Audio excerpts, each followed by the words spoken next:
because Discord decided to screw over my presets.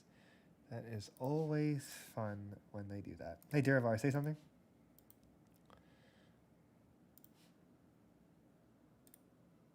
Oh, I guess Derivar is... I guess they're inviting to speak. Okay, so really quickly, we're going to switch over to the Live Plus show. All right, everyone, welcome to this week's podcast. And essentially, we're going to be going over this week's progress in terms of civilian evacuation, in terms of what I talked about last week for getting the remainder of the maps functional and getting them to a point where basically y'all can play them. And then on top of that, showing off one of the maps that Efren's going to be putting his full time and attention to detail into when it comes to San Francisco North. So we're going to be showing San Francisco North from a blockout standpoint being playable, with some people playing co-op really briefly.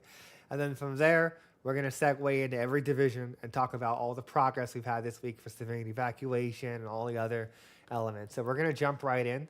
And you're going to notice that there's like a little beta here. So just to really quick give a quick overview. The beta is basically the version of Last Light that is going to become the mainline map that you play when you want to play the open world map. I'm sure eventually in the next couple of weeks, we'll make a standalone version of Treasure Island for people who just want to play Treasure Island by themselves in a smaller map, kind of like how Angel Island was sliced up and is isolated. We'll look into doing the same thing for Treasure Island as well. But so on top of that also, because the larger maps means that you're going to have a better computer to play on those maps because there's more things going on. So we're going to just load into this Last Light beta. And you get this little warning message. So when we do release this out to everyone, it's going to be like, hey, are you sure you want to play this? Because if you're playing this map, you're playing this map to help us find bugs, to ascertain pathfinding issues. This is the future of the game. And by all intents and purposes, like, this is the direction we're going into in terms of like the final map, in terms of like everything you can do. Let me go ahead and switch over my game audio because I was listening to music earlier and it went to the wrong input device. So we did like a little like test preview last night on Discord with a closed amount of people just to see how it was feeling and just to ascertain what was working and what wasn't. There were quite a few issues that weren't working in our first build last night. So I think I spent like 6 hours last night into like the tween hours getting this map operational. While I talk and blab, why don't you guys grab some helicopters and choose somewhere to go build over there as a group? So someone take the reins. North San Francisco only. Treasure Island's off limit for this test. We're only going to be here for about 10 to 20 minutes just to showcase the map and the AI and everything. But you can see right off the rip in terms of basically like this is the early blockout. And the idea is that we're going in now so we can ascertain the performance, the pathfinding, and basically while we're working on civilian evacuation, Efren's going to be working with the community, the people that want to opt into this map and play it, to basically give us actionable feedback. And then as the weeks and the days go on, as he's fixing the mainland items, you're going to start to see the trees, the cars, the other miscellaneous like objects appear to increase the density of the map and make it look like an actual lived-in place. Because this is just a very early build, just so that we could figure out like, oh, this is where they fail, this is where they work, this is where they don't, X, Y, and Z. And you can see it's a very massive area.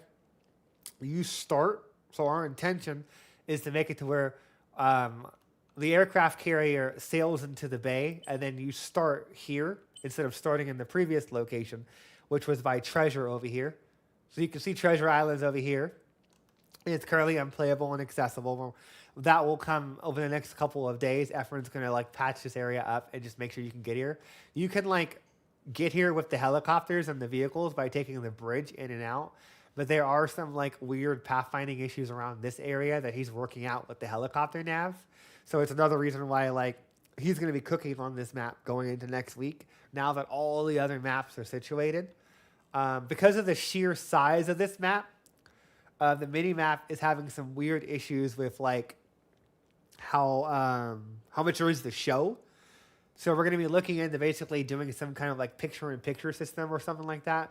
So then that way you can get it. You can click on the island and then it will zoom in there, and then you can click on San Francisco and it will zoom in there, and you can click on Angel and it'll click there. And then if you like right click in the area, it'll zoom back out. That way, like, because right now, like if I zoom in, you can see what's going on. Like this is the middle mouse. I don't think anyone even realizes this is the mechanic in the game, but you can do this and you can zoom in and you can like no like it's just a lot. And I don't know if we can expect everyone to want to do this in a moment's glance. So I think one of the things we're gonna want to do is have preset pans to where like if you click on San Francisco North, it would just jump the mini map to that location at that size. That's zoom. So then that way it's like, oh, I can see what's going on there. Then I right click and then it would pop out. And then it would go back to this. And then I go here, I hold the press button, and then it would like zoom out to a pre-formatted thing where you can see what's going on here. And then, you know, you press that right click or you click here and then it would zoom back out. And the same thing for Angel. So that's the direction we're going in terms of like just generally the map. And you can kind of see they're building and doing their thing. Let me see if I can find where Chelsea is by cheating. Because we're going to expedite this a little bit. So you can see that Chelsea, where is she? I will say, concerning the map, it looks great. Oh, it's really ginormous. Like, it is. I can see a lot of people actually having a ton of like hours put into this map because of the sheer size alone. Well, the map is so large that we're going to have to look at ways of increasing the readability because this is horrible. The amount of zone cards going on right now is giving me like the tisms in terms of like, look at this, like it's a lot. And like look at this, like if I do this and I zoom out and I look this way, that's just bad UX. We're going to have to revise how we do these zone cards and clean that up now that the map is getting to its intentional design size and making it to the point where it's like, hey, like we need to hide some of these cards dynamically. You know, like if there's overlapping like that, like we're going to be looking into some of the UX, which is why I'm putting this off for a couple of weeks because we're going to be testing it in isolation of small little groups here and there on Discord and having that extreme disclaimer. And then Efren's going to go in and be fixing it from a level design standpoint. But then the programmers aren't going to be able to get their teeth in it until after civilian evacuation's done. So it's going to be one of those things where it's like the level will look pretty and it will get filled in and you'll start to see some of these boxes turn from gray boxes to actual structures. But like this kind of UX nightmare is going to be an ongoing thing for like a week or two until civilian evacuation is to a point where we're happy. And that's the other key thing that you're going to notice is that once civilian evacuation's in, it lights a fire under our asses to get that LHA 6 moving again like it was in Legacy. Because the position of this dictates build time, dictates civilian evacuation rate. Because you figure, which I'm going to show later is the working civilian evacuation on our dev maps, and it's fucking close, is, you know, like you can only evacuate as quickly as they can get to the carrier, drop them on the deck, and then they return back to said evacuation site. So it's just one of those things where that's going to be interesting. And the other thing to keep in mind, oh yeah, go, sorry. Well, I will say, right, is like looking at some of these like larger streets, you know how they look like the blocks actually look like squares, and I do like that. But concerning some of those other streets, what I'm excited about is seeing how people kind of adapt their bases to those streets. You know, it's like setting up little checkpoints or choke points to sort of send the infected through and break up the way Chelsea attacks them. Oh, absolutely. It is quite exciting to see something like this coming together because of the fact that, you know, you've got these massive streets which will ultimately come in clutch when it comes to sort of directing the flow of the infected. Oh, absolutely. And the other key thing that when we were playing last night was like there's so many nooks and crannies that Efren's kind of has like hidden. Where it's like you have, where is it? Give me a second. Oh, is someone under attack? Oh yeah, they're launching an attack wave to clear out Vista. And like again, this is all going to be filled in with trees because this is the park, the Golden Gate Park, whatever it is, and then that's the D. Young Museum, and then that's that little hill that they have with like you can rent the little swan boats. And you can ride them around the little lake, the artificial lake in that area. So you can figure like, yeah, slowly but surely it's going to come together in terms of filling this out. but like it's massive. And like here, let me see if I can find some of the area. Like this over here, you could build an entire evacuation camp on the top and have a military base in the area, like outside or whatever. Because like I think it was Riff, the one I was saying is he was up here and he was building the civilian evacuation assets last night, just to test it out to see if they would fit. And it was like, oh, okay, that's really cool. Because then you can put like the intake and the helipads and the cages all up here. Because all of these are accessible. And the units can basically get in and out of these things. You can send operators over here and all the other fun stuff. We're probably going to have to improve a little bit of the camera locking for like claustrophobic areas like this. But there's so many layers of stuff like this. And then it's the first map with the freeway that basically we're going to be working on and just kind of tightening up these freeway on-ramps and getting them all set up. Because I was personally playing it earlier and just kind of like testing out the freeway and seeing how it was feeling. And then like there are nooks and crannies, like you get neighborhoods like this where you have like little boroughs where you can kind of go and you can go down these little entry points. And they allow you to kind of like, per se, well, operators can go through there. We're going to have to tweak up the camera, but they open out on junctions here and here. So like there's other little areas that we're experimenting with the world buildings, where you're going to have like little areas where like RTS players and operators can operate out of, like having like little bases in these compounds.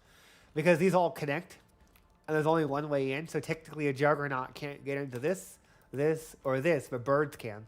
The blow-up guys, the standard infected, the spitters all can. So you can have RTS units go in here and build like small little bases in this area. And then you can build like towers and other stuff here and outposts and build stuff here and build stuff here. And then you only have those two ways in or out. These are obviously, again, just all blockouts, and they're meant to just get the idea across from a design standpoint. And these are things that Efren's going to kind of be working to kind of iron out and get to the point where it looks more aesthetically pleasing, essentially. But yeah, you can kind of see like it's working. Like they've kind of come under attack here, and they've come under attack at Vista Del Mar. And the interesting part is going to just generally be because of how large the map is. There's going to be like, you have to actually account for travel time, because it's going to be like, okay, like that's great, you're in central Richmond, but if I were to steal a unit and tell him to walk way over there, it's going to take you like 8 to 10 minutes just to get there. If you have a vehicle, I can definitely see some big bases back there, though. Oh yeah, there's going to be mega bases where I'm sure people are going to like destroy this park and build here, and they're going to like secure this entire like avenue and just secure down this lane and have like I mean, think about it. This stretch right here is perfect for evacuation. This area is perfect for evacuation, and then you have little nooks and crannies like on top of this hill where it's like the perfect strategic point, because there's only so many ways in or out, where you could be funneling the buses in and out and sending them up to Twin Peaks to just evacuate them. And I'm going to show this in a second when we close down this co-op session in terms of the new avenues of like how evacuation works and the new like little small things that are going to make it a little bit harder to evacuate too if you're evacuating over red zones. You can see like right now, here's the map border, and they're going to be working on a technical way of just kind of drawing like some kind of like prefab, or I guess you could say like debug zone out there that basically is like southern San Francisco, but you physically can't go there. So that's like the hard cut right here. And then you can see like this is the warehouse district, and I guess someone's building a base down there. And like I think it was who was it? It was a commissary, I think it was. Well, he was saying, a guardsman. Well, he was saying that basically like it's so large, you're probably gonna have to break up into teams, where you're gonna have like A and Bravo and Charlie and Delta, because you figure they could spiral out any direction. Where it's like great, Down and Pryor over there, but no one's covering Central, Inner, Twin, and the other one, Bernal Heights. So like you figure you would have to wrap around that entire area, and there's definitely going to have to be some changes that we're going to have to do in terms of their spread rate and just balancing it all out, tweaking the population of the CERC, because this map is going to dictate. I mean, this is what we were waiting for. We're waiting for civilian evacuation, and we're waiting for this map to be live so we can fine-tune the CERC's baseline population and then balance it around this map kind of deal. Because you can figure like here's the I can- infected. Just oh yeah, go. I can definitely see for Twin Peaks, for instance, right? If you go back to Twin Peaks, Yeah. right? Something I can definitely see at least a few people that I'm not going to name. They know What? who they are. Uh-huh. I can definitely see them turning that into like an artillery Overwatch point. Oh yeah. Because you can Having- literally just put LHA. What do they call it? You can put it the service mortars. You can put the MRS up here. You can put a resupply base, and that was the reason why their attack radius is so large. Because people were always telling me like, why are the MRSs? Why can't they fire so far? Why can't the striker fire so far? Because of this. Because we were always planning on having a map that's 4 to 5 times all the other areas put together. Because I mean, here's Angel. Here's Treasure. I mean, you put those two together, they're probably like a quarter to half of this map size. And you can figure, so it's like, well, okay, fine, it's like 2 to 3 times bigger. But like you can figure right now, everyone's doing their own little bases. They have the infection going on over here. It looks like someone's running an op or they're scouting out patrols. And that's the other thing, is that scouting is going to become more important going into like the later, like the next couple of weeks to months when we get this map out. In terms of like, you're actually going to have to pay attention to like, are they going down these streets? Are they going down these alleys? You know, other areas you haven't barricaded. So it's going to be really, really interesting from a gameplay standpoint and just see like how things work, because like you don't realize, here, let me hide it. The city's going to look gorgeous. When everything's said and done, there's Treasure Island, there's Alcatraz. You can't even see Angel because of the cloud coverage and the freaking nighttime fog stuff or whatever. Because we're gonna have to put some ambient fogging going on, so we can, like, you know how they have that around the bridges where sometimes you can't even see that far. So it's something we're gonna be tweaking and kind of adjusting so your video cards don't sleep as much on Cepheus, to just kind of boost up those visuals. Is like getting to a point for Dimitri and Efren to push this map's visuals and just sell the immersion and just start chipping these blocks away piece by piece by piece. Because like right off this, again, like this freeway is going to be your best friend for vehicles. It's the only way to the mainland if you know, kind of deal, or to Treasure Island and vice versa. So yeah, it's going to be really interesting. And then just the weenies alone in terms of like the vistas and the points and everything. Because like, where was it that I was looking at with Rift the other day? I think it was somewhere over here. From just the operator alone and just being at this perspective with the FOV, it's a whole new world. I think someone told to me the other day when they were playing it in the early incubation point of like, obviously this is still early, but they were just saying it's a new game at this point, is what they were telling me. Because you figure there's so much going on. The map is so large. You want to explore all the nooks and crannies and figure out where she's going and where you're going to go. That it's like all your strategies are kind of thrown out in terms of like how you're going to build, how much money we're going to have to increase the amount of money you're getting. Like there's going to be balance considerations to take into mind. So there's going to be a lot of elements going into the post-evacuation just to get this map to the point where we're happy. And another reason why this beach line is so long is so you can drive the LCACs up, land them, and launch your sea invasions. Or you can bring the aircraft carrier by and use the guns on it to lay fire down on the coastline. Like you could do in Legacy for like Treasure Island and Angel. If you were like really finesse the carrier and you bought those weapon upgrades on them, then you could basically click here, buy their weapon upgrades, and then use them for cover for your bases that were on the beaches and the shorelines. So all that's coming back, and those are the things that we're building towards. You can see there's 2 operators doing their thing. So I'll watch them get murdered. They're over here, guys, and then we're going to move on to civilian evacuation. So let's see. I should probably buy an operator. Let me just buy an operator so I can show the scope. Just, oh, I can't. Do I? No, that would destabilize the game if I do slow-mo. And I'll just steal that little bird so I can just show it really quickly. Waiting for drop. Whoever's base this is, I'm going to steal your little bird just so I can really quickly drop in with Pry and then let the other RTS units that are up there, just so we can just show it. Because, like, it's one thing to, like, see it from an RTS perspective. It's another thing to be on the ground and just see just how large it really is. Oh, yeah. The ground perspective is going to be, you know, absolutely insane. Oh, yeah. And then you can see the little clothes with the hazmat gear. Oh, I love that. I'll handle it. I just watched someone get absolutely destroyed by Oh one no, of they're them. getting wrecked. Yeah.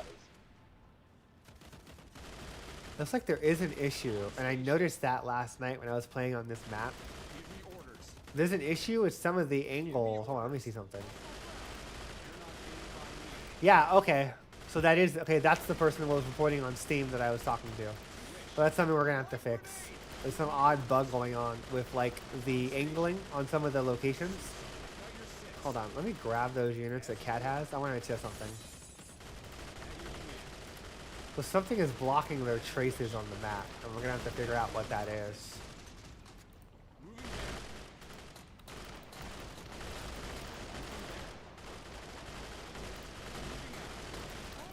Here come the infected. Here they come.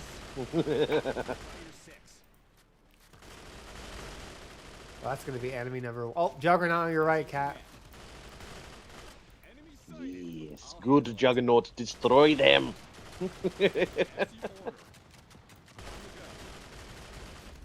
Let me stun him.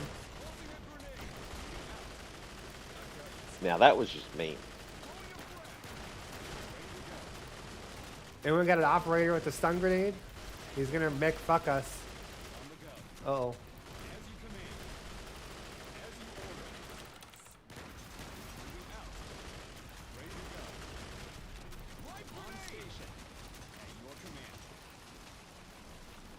Oh, we're getting manhandled. They're flanking us because we're taking too long to kill them. They're calling reinforcements. Oh yeah, we got manhandled. That's a wrap, kids. Run. That group. Cloak if you can cloak. Who was that just got squished? That would be Cat. She got mech rolled, and now okay, I'll jump off, Cat. Yeah, you're good. Yeah, that was Rick rolling. They called in reinforcements from the north, and then the guys from the east came. Oh yeah, they're in full retreat. From the yeast. Oh, that's the other thing, is that there's still some issues that I've been seeing on the people that have been talking to me on Steam. There are some damage fall off issues with that box when they're throwing the cars, where they're not properly scaling their damage from center to the inner to the outer extent. So that is something that me and Leon are going to have to get together with on Monday, because I thought I put a fix in, but there's still an edge case where it's not working correctly. And the Juggernaut's damage are just too goddamn high. But like from when they throw stuff. Oh, poor little Pry. I guess there's no point in sending out my operator now, because everyone's dead. But yeah, you guys can see the point is when this is filled in, going into the next couple of weeks and days, it's going to be gorgeous. And, oh, you're going to say, Derivar? Yeah, they definitely won't be in the sequel. Yeah, they're not in the sequel. Poor little Fry. They are not letting up. Well, that's a good point to just end it there, because all those guys are going to do is they're going to be retasked, and they're going to be sent to this base. There's enough people here to kill that Juggernaut, definitely, but we're not going to play a full session. If enough people want to play a co-op session on this map after the playtest, I guess let me know at the end of the playtest, and I'll consider putting up on just private for the people that are on Discord so we can play it in a small little quick incubation, and then I'll shut it down immediately afterwards, because it ain't ready yet for public consumption. But if some people want to play with me and some of the other devs later tonight, and there's enough people, I can set that up, make you guys a private key, and then we can all play it together. So let me know. And then if people want to live dangerously, then we can set something up after this. But we got a lot of shit to go over. So it's time to work on to the civilian evacuation. So I'm not going to bother saving the game, because that was a hard loss. So let me shut down the game. And then now we are going to open up good old Cepheus. And we are going to get started on the next elements.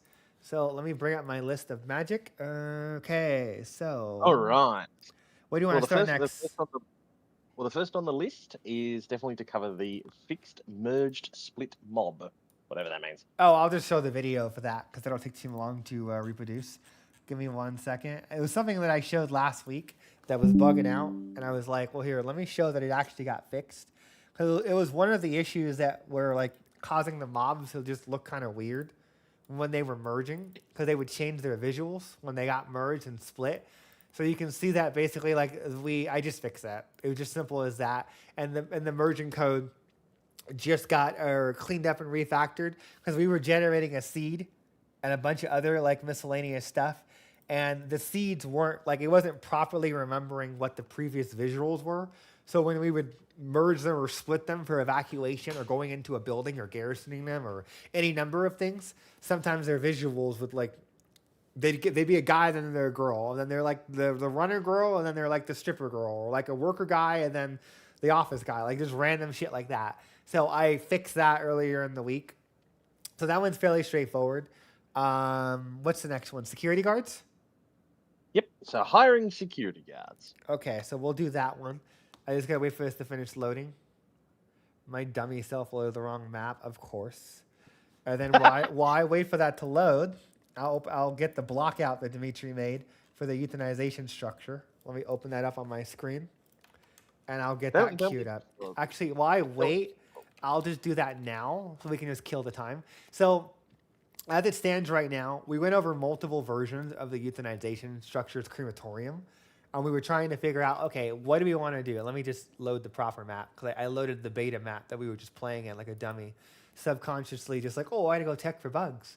But basically, essentially, this is the crematorium that Dimitri is currently blocking out and finalizing, where you're going to have body pits, which are those two rectangles at the bottom and the top, and operators and other players will be able to look in here and just see how filled it is. So you're going to have a progress bar.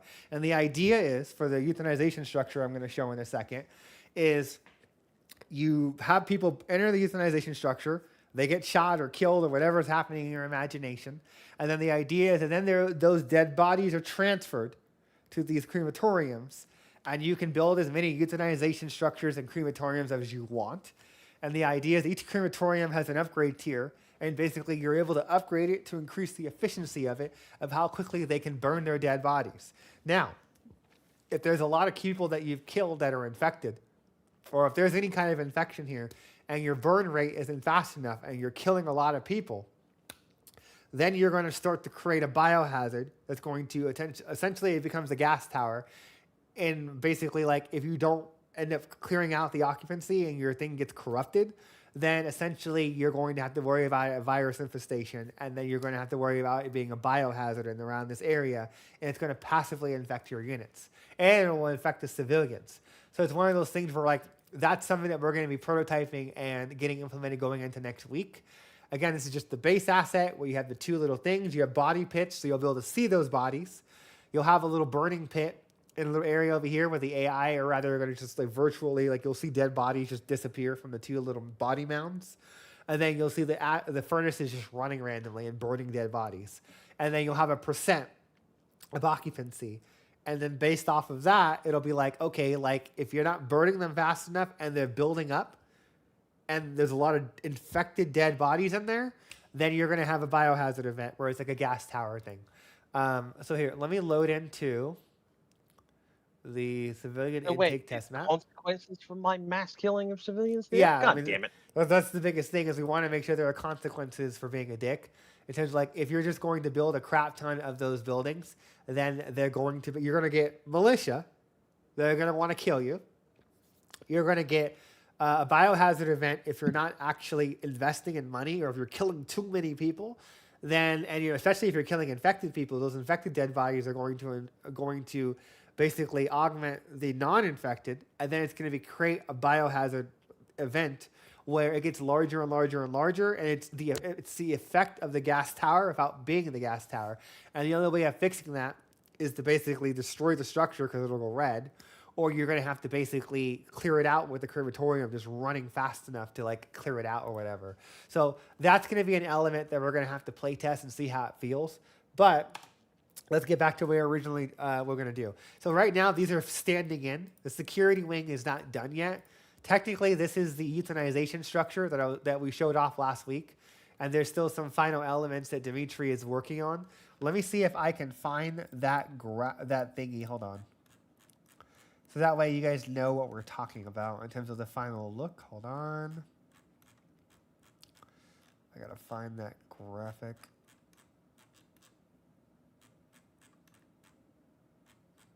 So person goes in, dinner comes out. I mean, what? Lord Jesus Christ. I think like I, I like how it's all getting proper dedicated buildings now. That's definitely a level of organization that I thoroughly appreciate, because I'm someone who sort of, yeah, I'm very chaotic when I build the bases. Like whenever I play, I don't have a whole lot of organization. I've got just shit here, shit there, shit everywhere. But I don't know. Really? For me, civilian evac was definitely something that I needed a bit more organized, because I was never keeping track of it. And now that it's going to be properly organized, I definitely appreciate that. Oh no, I dig it. That's from a personal standpoint. So this is the final one, and he's working on some of the shaders and finalizing some of the visuals. So the one that's in the engine is not like ready for like consumption yet, but this is the one where he hasn't committed it and he's still just refining it. And the design is going to change a little bit because we pivoted away from the trucks and we made it more where it was going to be a virtual transfer, because our primary concern was the density of some of these players' bases are so crazy that we didn't have much confidence that the trucks were always going to be able to get to every single crematorium site. So instead, what we're going to end up doing instead is a virtual transfer where the euthanizations will automatically build a cache of all of the crematorium sites in that zone. And then they will simulate how long it will take for dead bodies to be delivered. And then they will just go from closest to furthest based off of occupancy of said crematorium. And that's what I'm going to be blocking out and doing next week. But let me show you the hiring. So this over here is what we call staff housing. And the idea is that this is their housing for the workers that you're going to essentially have doing the jobs. So if I hire someone, let's say we're going to hire security.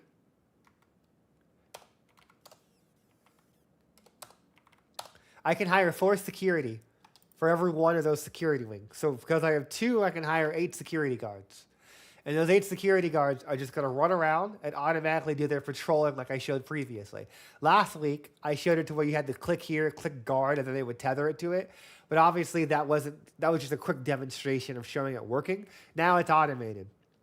Now it's to a point where you can't actually control these units, and they just run around and dynamically patrol.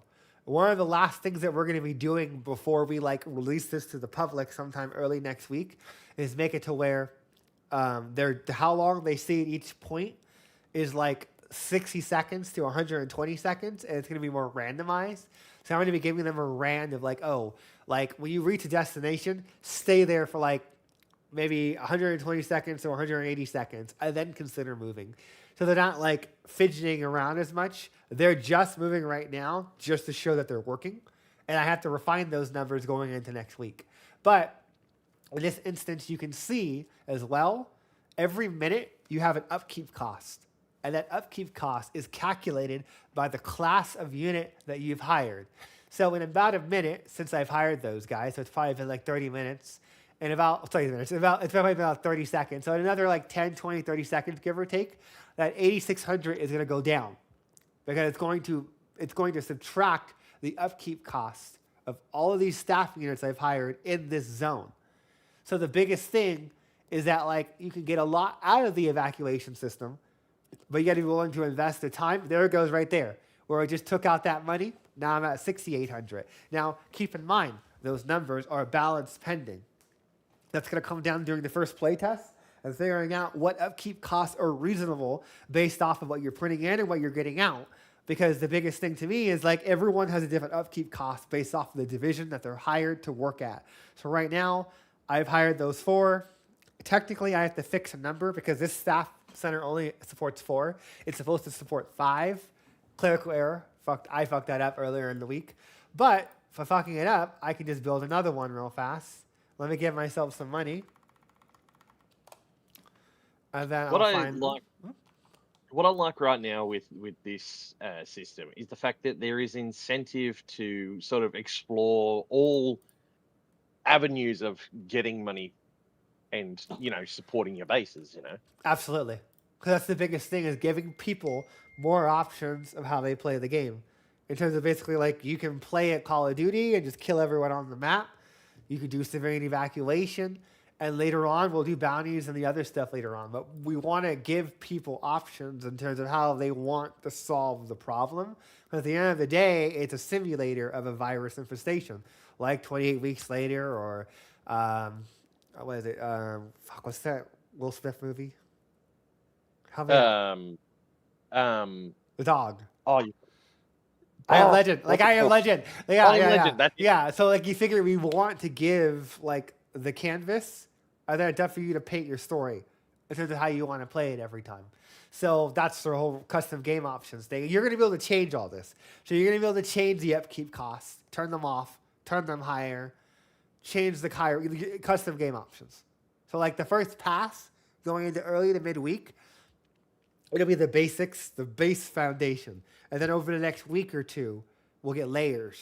You'll get the upgrading, you know, more bug fixes, save load fixes. We'll layer on some more systems here and there because there's a couple of things that are missing, which is why we don't have a build this weekend. But it's fucking close because you figure, like, if I go over here, I can hire some intake workers. What are those intake workers going to do? Well, they're going to show up to work. And the idea is that you figure Michael has to still put in the unarmed animations. He's been like kind of running all over the place. But you figure they're going to go to their pre-assigned positions and they're ready to screen people, basically. So you figure civilians are going to show up here and these civilians are going to check each mob one at a time and figure out what zone, what division are you going to, you know? Now, obviously the yellows or whatever you want them to mean. To me, red means euthanization, and blue is research or cages, and then yellow is evacuation. But we don't care. It's however you decide to decorate and design your base in terms of these colors. It's just something pretty to look at, kind of like they do in Black Mesa for each division. But that's the idea. And then you got these guys that are just going to run around, and they're going to provide operational security so you don't have to worry about your population having to do anything. So if you want to have your pop and sequester or, what's the word I'm thinking of, supplement your defenses, you can, but you don't have to. You're giving people options. And again, like I was telling Kat, those guys are going to be up to balancing because I don't want them to be the end all where people cheese the fuck out of them and end up building these guys on the front line. So they don't get XP when they get a kill. They don't level up.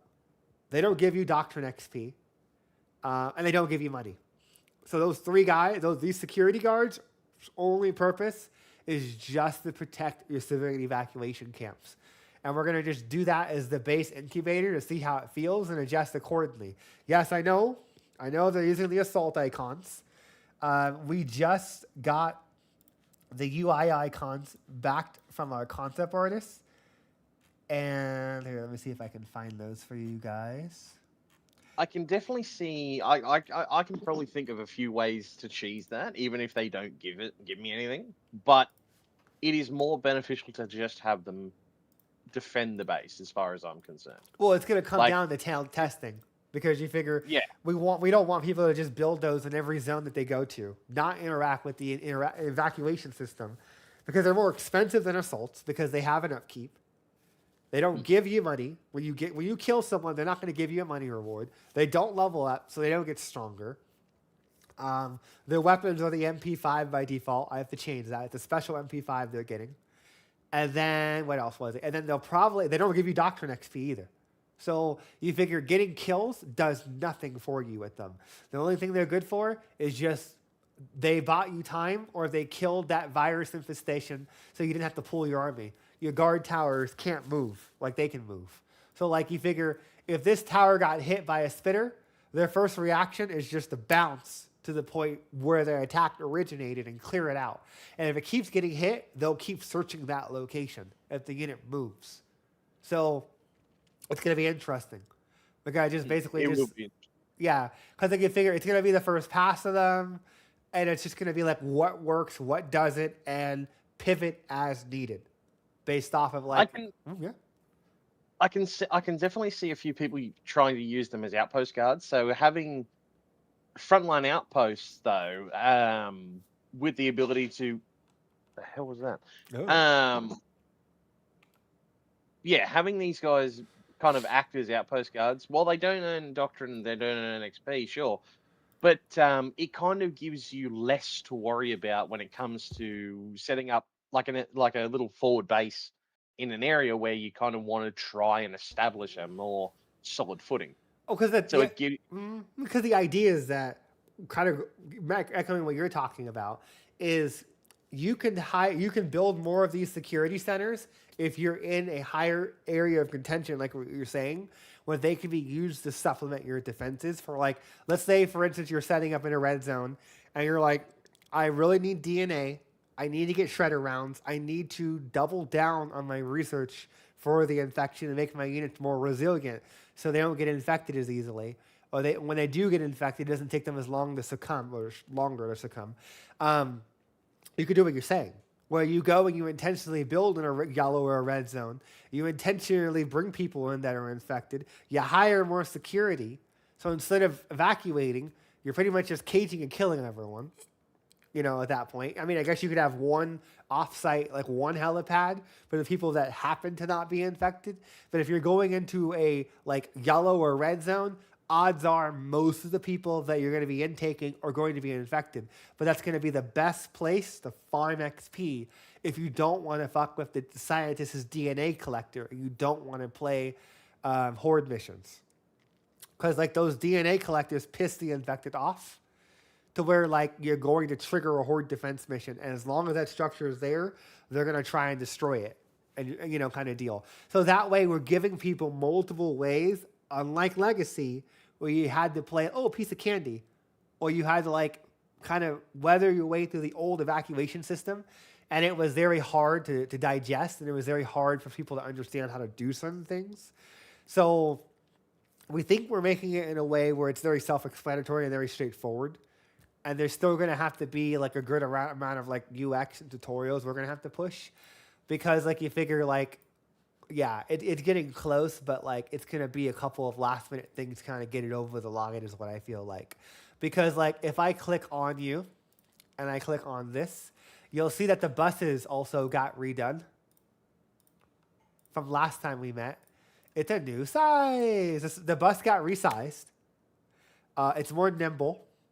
It has a better acceleration curve, better tire traction, because there were a shit ton of issues when I showed you guys last week. Frankly, it was fucking embarrassing. But that's part of doing these things live. Shit's going to go wrong. Don't know what to say about it. It's going to be embarrassing. It's part of doing these showcases, doing these live streams, is that not everything's going to go to plan. That's why most people do pre-recorded videos nowadays, because they don't want to be embarrassed.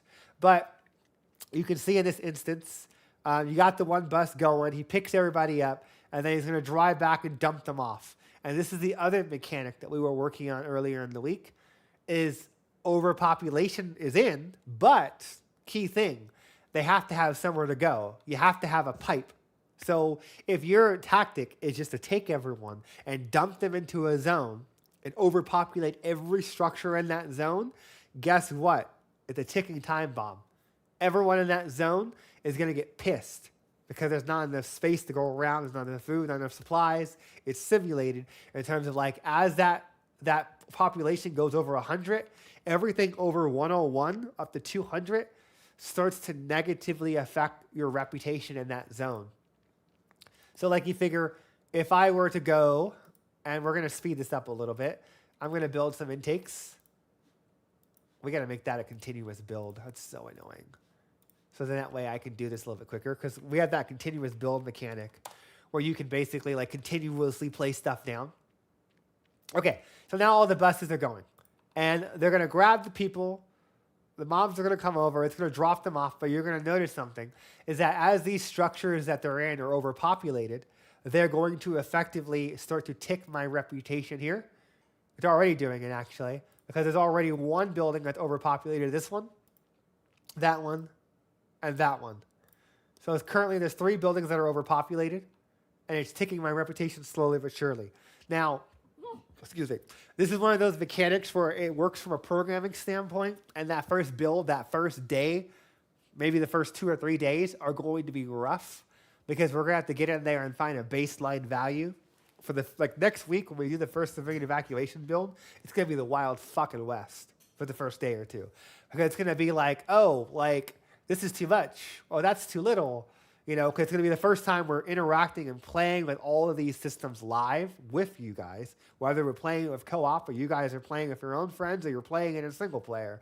So you can see in this example, they're doing their thing, and the things that we talked about last week got put in terms of basically the efficiency, where they do the closest building and the closest zone. So they try and empty, B and C, and then they do the closest buildings, and then they think about going to E. So they won't do one building in D and then fuck off to C. They're going to finish D, because those are the closest ones, and then they're going to empty C, and then they're going to do E, and then F, and then G. Oh, look, they're killing me. So you can see that there are civilians that got pissy because I'm stuffing them in the buildings, and basically there's nowhere for them to go. Because I don't want you, because again, I know how people are going to play. I've sent these public Discord channels quite a bit before I got bogged down with civilian evacuation, where people cheese the fuck out of the game in terms of basically oh, I'm just going to do this and that just to dick over Chelsea. And it's okay, well, if you're going to do that, then the militia are going to get mad at you because you're literally stuffing 200 people into a building that legally can only support 100. So you can see in this instance, they're rising up and attacking me and trying to mount an attack on my base. Now, obviously, the trades are always going to be higher for CERC, and the security will automatically respond. You see, they're already responding, but they're being overwhelmed. And how it works is that, if I hire more security at these staff centers, they'd get the call. They'd immediately go over there and kill them. Now, they're always going to have better guns, but you can see that the militia started out, this is another thing I didn't do a good job explaining this in the last couple weeks, is they start out with weaker tier weapons, pistols, that guy is a dick, so he has a sniper rifle. But the idea is that the lower the reputational hit, if I click on this structure here, and you can see we're still in the 80 to 60% margin, you're going to get pistols, some SMGs. Maybe if you're really unlucky, you'll get one guy with a sniper rifle. And then as it starts to go more and more, they get stronger, better weapons, RPGs, more snipers, more assault rifles, higher tier SMGs, higher tiered units. So the idea is that way they're going to organize and get a little bit more I guess you could say leveled up per se. So let me see if I can hire some security. And let's see what they're going to do. Unpause. And they immediately got the call. I didn't do shit. I'm not controlling anyone. That's their guard AI doing it. And then let's see. Are they going to bug out or are they shooting at someone? Oh, they just killed that. Let's see what's going on here. Oh, looks like that guy is triggering a guard. And it's probably something with their weapon range. So I'm going to have to fix that. Yeah, something's going on with their weapon range for their guard AI. Yeah, because there we go. Then now they fixed after he got shot. So that's a bug. I'm going to have to look into that. Is that there's a discrepancy of what they can see versus what they can shoot, and their AI don't understand why they can't respond. Those are going to be the kind of things where I'm going to be hunting down now going into next week. And you can see right now, these guys are just going to autonomously try their best to keep the remaining structures operational. So, as more militia spawn, well, they got wrecked. Well, I was going to say, they got those buildings fast. Oh, yeah, Michael's going to have to fix those SMG animations. But, yeah, it's a wrap, kids. They're, literally just railing into my stuff. So, that's the consequence of overpopulating and overstuffing those zones. Now, of course, we'll make that configurable. So, if you don't want to intergage, if you don't want to interact with the militia system, you don't have to. That's the biggest thing about pandemic, is making it to where it's kind of choose your own adventure. Because this is going to be a little too much for some people. But some people like me are fuck it, let's go. For me, it's definitely something that adds a level of excitement, especially well, it's unpredictability. You don't know if you're going to, go away from a base, come back, and then there's just a big gun battle or something at your base. Yeah, they murdered everyone. Yeah. Oh. And that's another thing too. You don't know if you're going to come back to your base and all of a sudden, bang, everything's gone. The base is just turned to shit because all the militia are there. Yeah. And for me, that definitely adds that entire level of. I got wrecked. it adds that level of excitement because you just really never know what's going to happen. Absolutely. So you figure if that's in there, that's ready to go, pending actual getting some first initial experimental builds in sometime next week. So then that way we can refine it and tweak it based off of performance and other metrics. Let's see what else we got here. So I think a good way to sort of like go into that civilian is how effectively you can try and prevent that. And I think that's a good way to sort of go into the early evac loop for helicopters.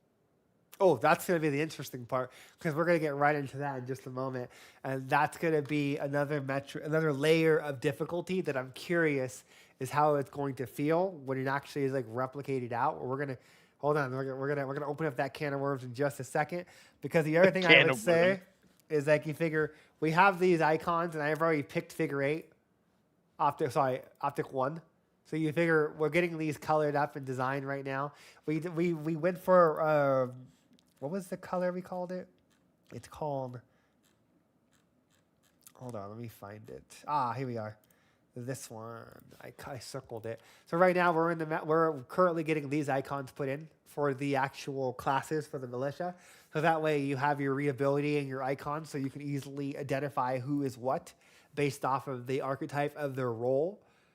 So that we, okay, I know what that is. I know what that does, X, Y, and Z. So you figure like the bottom two are for CERC, and the other four are for the militia. The artist made a clerical error and accidentally included them in the same. But this is like we were doing like color sheets. We'll be like, hey, can you give it to us as purple and different hues of purple, some hues of red, so we can experiment. I think this is called like blood-stained red. Because Winters was saying that it reminds him of another RTS, and that's how they did their militia. He said, what was I forget the name. There was an RTS game he was combining it to. Oh, the URF Rebels from Halo Wars. That's what he was saying. It reminds him of those colors.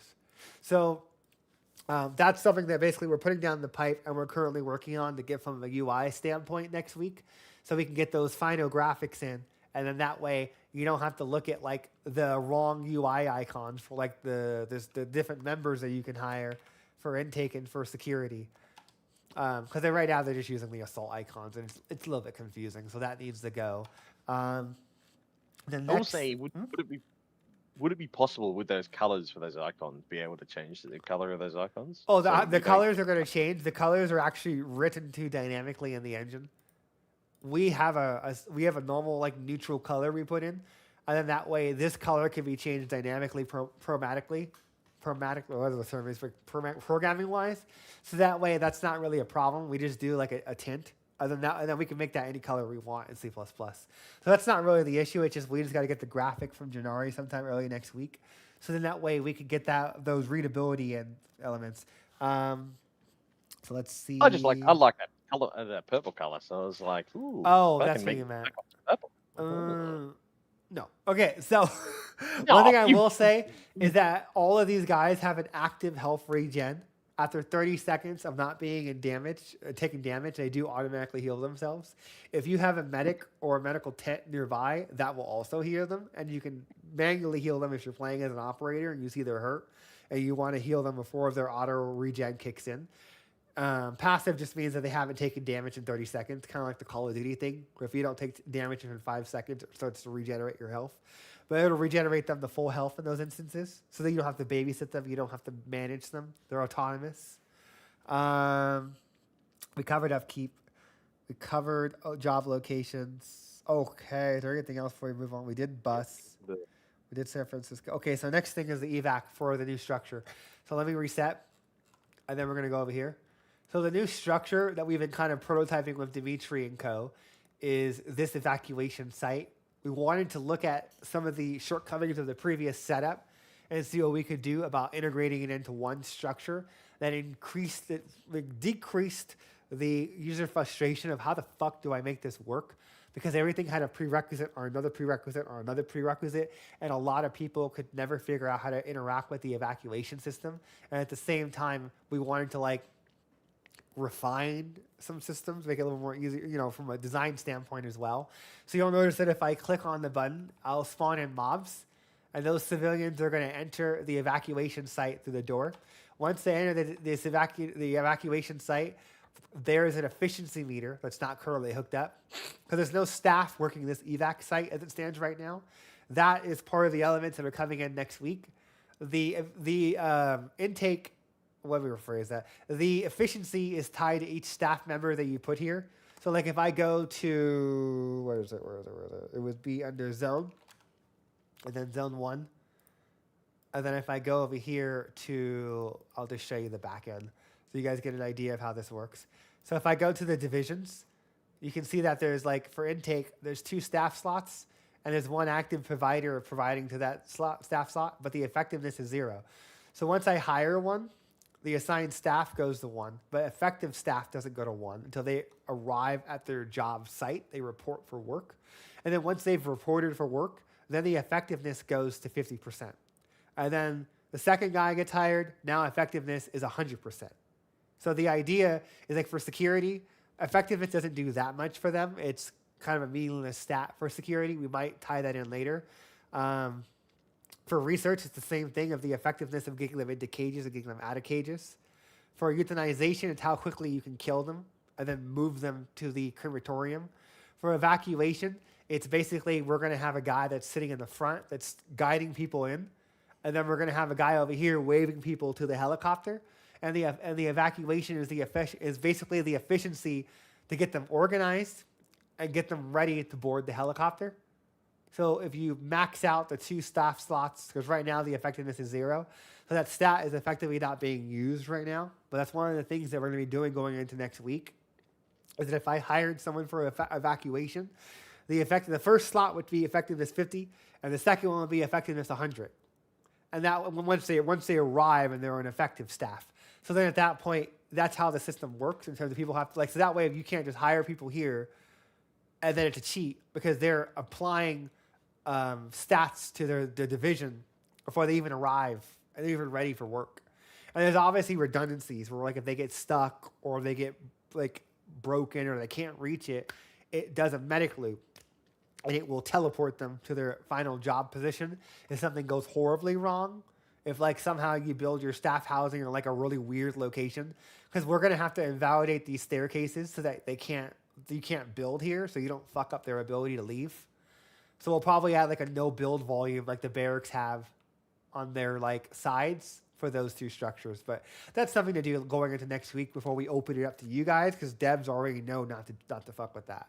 But you can see that because the effectiveness for this structure is quote unquote 100%, because the staff isn't hooked up for this structure until next week, you can see that it's slowly but surely transferring people from the housing district to the helipad. And eventually it's going to reach 64, and then it's going to take off. And then I can tab target, and it's a physical unit. So guess what? They can be destroyed. They can be destroyed. So they're no longer a fake unit like in Legacy, where there was no health bar, and it didn't matter how you were evacuating them. Didn't matter who you had to fly over. So good old Greg is going to take it out.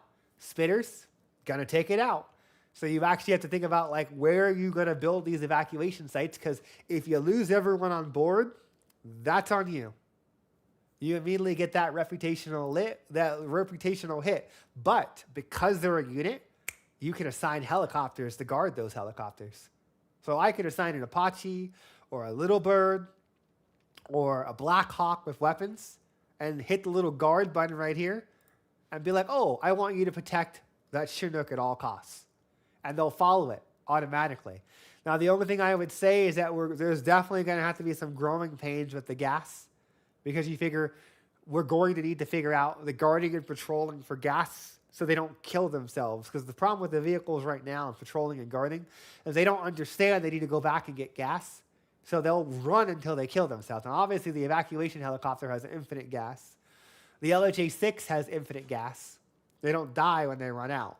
But it's something that we're going to have to fix. Now, you can see in this instance, pause it, is that the evacuation site has no longer people to feed into the pipe, but there's 36 people. Now, this is something that was in Legacy that is not set up yet visually, but it is set up from a back-end standpoint. So after 2 minutes, if there's no event for them to leave, they'll automatically depart and they'll automatically deposit those civilians. And the other thing is obviously, like in Legacy, we got to add that button where you can click on them and then tell them to immediately leave. So, like, let's say, for instance, your zone's being overran and you just want to get out the people that you can get out.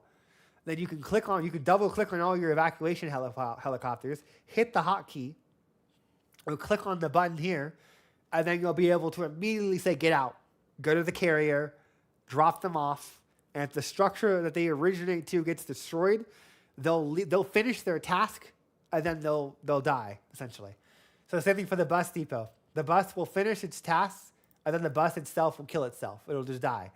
So, like here, let me slow-mo 20. There it goes. And then that way, it's just going to leave, drop off, and then come back and land and wait for more people, essentially. So, like, if I go over here and I spawn in some more people, this is the other fix that we put in. That is weird. I'm going to have to fix that. I thought I fixed every instance of that. That's a new instance of something. I have to investigate that. But you can see that there's a medic loop on the zone. And the idea is that as this garrison hold is essentially emptied, these AI are registered to wait for an event of, oh, it's my turn. So then that way, we can keep it going and flowing because we have redundancies built on redundancies in terms of maintaining the flow. That is weird. There was a fix that got put in for virtualizing deaths, because when we put them into a garrison, we technically kill them, and there's something going on there, and I'm gonna have to investigate that going into Monday, because I thought I had fixed every instance of that, because the world buildings over here don't do that anymore. When you take them out of a building or put them in a building, they don't kill themselves like that anymore. So that's just awkward. But I'll figure out what that is. That's a new instance.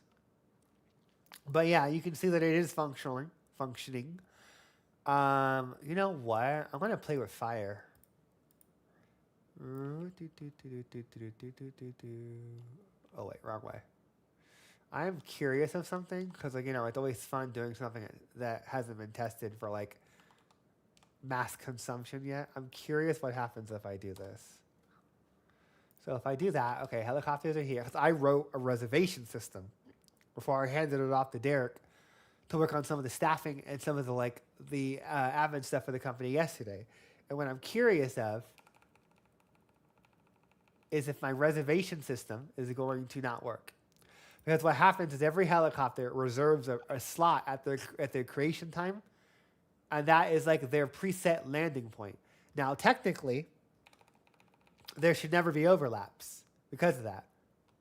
So every one of these helicopters should pick a preset point and then always go to that spot. Yep, it's working. I win. So yeah, good to go. It's working. I win. So yeah, no, legitimately, because that hadn't been tested yet. That was one of the systems where I passed it off speculatively for Derek to test and refine when he got to the point of the intake. And then it was like, okay, like we need to. This is one of the things that we're gonna have to test going into next week. Here, let me give myself some more money. I will say this though, right? For those two evac points, the civilians weren't dying on them. They just were going in normally. Yeah, I know. It's something unique to just their circumstance, and I'm gonna have to figure out what that is. I think it supports 6 off the top of my head, so I'm gonna be awkward and just do a little bit of QA here. So that's 5. So one more. Something I will say though, while you set that up, is it's going to be interesting to watch how players adapt a strategy behind the helicopters being able to be destroyed now. That's the fact that the helicopters will now be under active threat from spitters and whatnot. It'll be interesting to see how people sort of adopt a new strategy to protect that, because it's going to require more than just telling the helicopters to sort of protect the guard the evacuation helicopter, because obviously you've got the Juggernaut throwing cars at them, you'll have the spitters spitting at them, you'll have Greg doing whatever Greg does. You've Gregging? got so many different Gregging. You've got Greg Gregging. You've got so many different variations of ways that things could go wrong. It'll be interesting to see what people do. It'll be very interesting to see how bases adapt to this new form of evacuation and the fact that the helicopters can be destroyed. Oh, absolutely. Because you figure it's going to add an entire new layer of gameplay. Because you figure, I mean, it's going to be, next week is going to be chaotic as fuck. Because you figure, Oh, I yeah. keep saying you figure, god damn it. But essentially, there's a lot of moving parts. We need to get to a point where, right now, we've been testing every individual element in isolation. In terms of like, okay, great. The helicopters work. You can see it says I've evacuated people. I'm not getting money because obviously the money reward isn't hooked up yet. And that's a simple fix. Either myself or Derek will do that on Monday. But now it's like, okay, we need to figure out what other issues there are with the helicopters as it stands right now for their efficiency. Like, are there any failure states? Which obviously there's the blood and the dead bodies thing. I got to figure out what's going on there. And then you figure it's like, is there any issues with the reservation system? We need to get in a double helicopter upgrade from Legacy, which wasn't an upgrade, but now it's going to be an upgrade, where you can click on a helipad and you can buy another helicopter. And then at that point, you can essentially have two helicopters running in teams. So then that way, when one's land, they both reserve the same slot, but they wait for an AB go code, whatever, where the idea is like when one's leaving the helipad or whatever, the other one's like waiting in the air. So then that way there's always one on the ground. And obviously based off of the travel distance, that would dictate like, the timing per se. Because then that way you can build another helicopter for this one. And then that one's just hovering above. And then when one takes off, the other one lands and vice versa. So that way you get a constant flow. So that's something else that we need to get in and get situated. I believe that, I fucked that up. I wasn't supposed to do that. Oh, fuck it. Die. So you figure, let's see if it works. Okay, cool. So yeah, that's working. Because that was one of the things that we got in last night, or rather Derek got in before the podcast today, was making sure that you could buy the replacement evacuation helicopter because they could die now. So, we got to turn it off so you can't kill your own helicopters because that'd be kind of awkward for trolling. There's no reason for a player to want to kill his own evacuation helicopter in any context. Same thing probably for the buses, but we'll have to see about that one. Because you can figure the moment it landed, it transferred over its population. Oh, wow. You know what? It's probably because the evacuated is over the civilians number. And you figure, because technically I'm evacuating people from a black box, the system doesn't understand where they originated from. So it doesn't know what to do anymore. Because in its mind, I've evacuated everyone on the entire map. So technically this is one of those bugs that's not going to happen in the real world because none of these buildings have been emptied. What the hell? How are those empty? Huh. That must have been something Derek was working on this morning.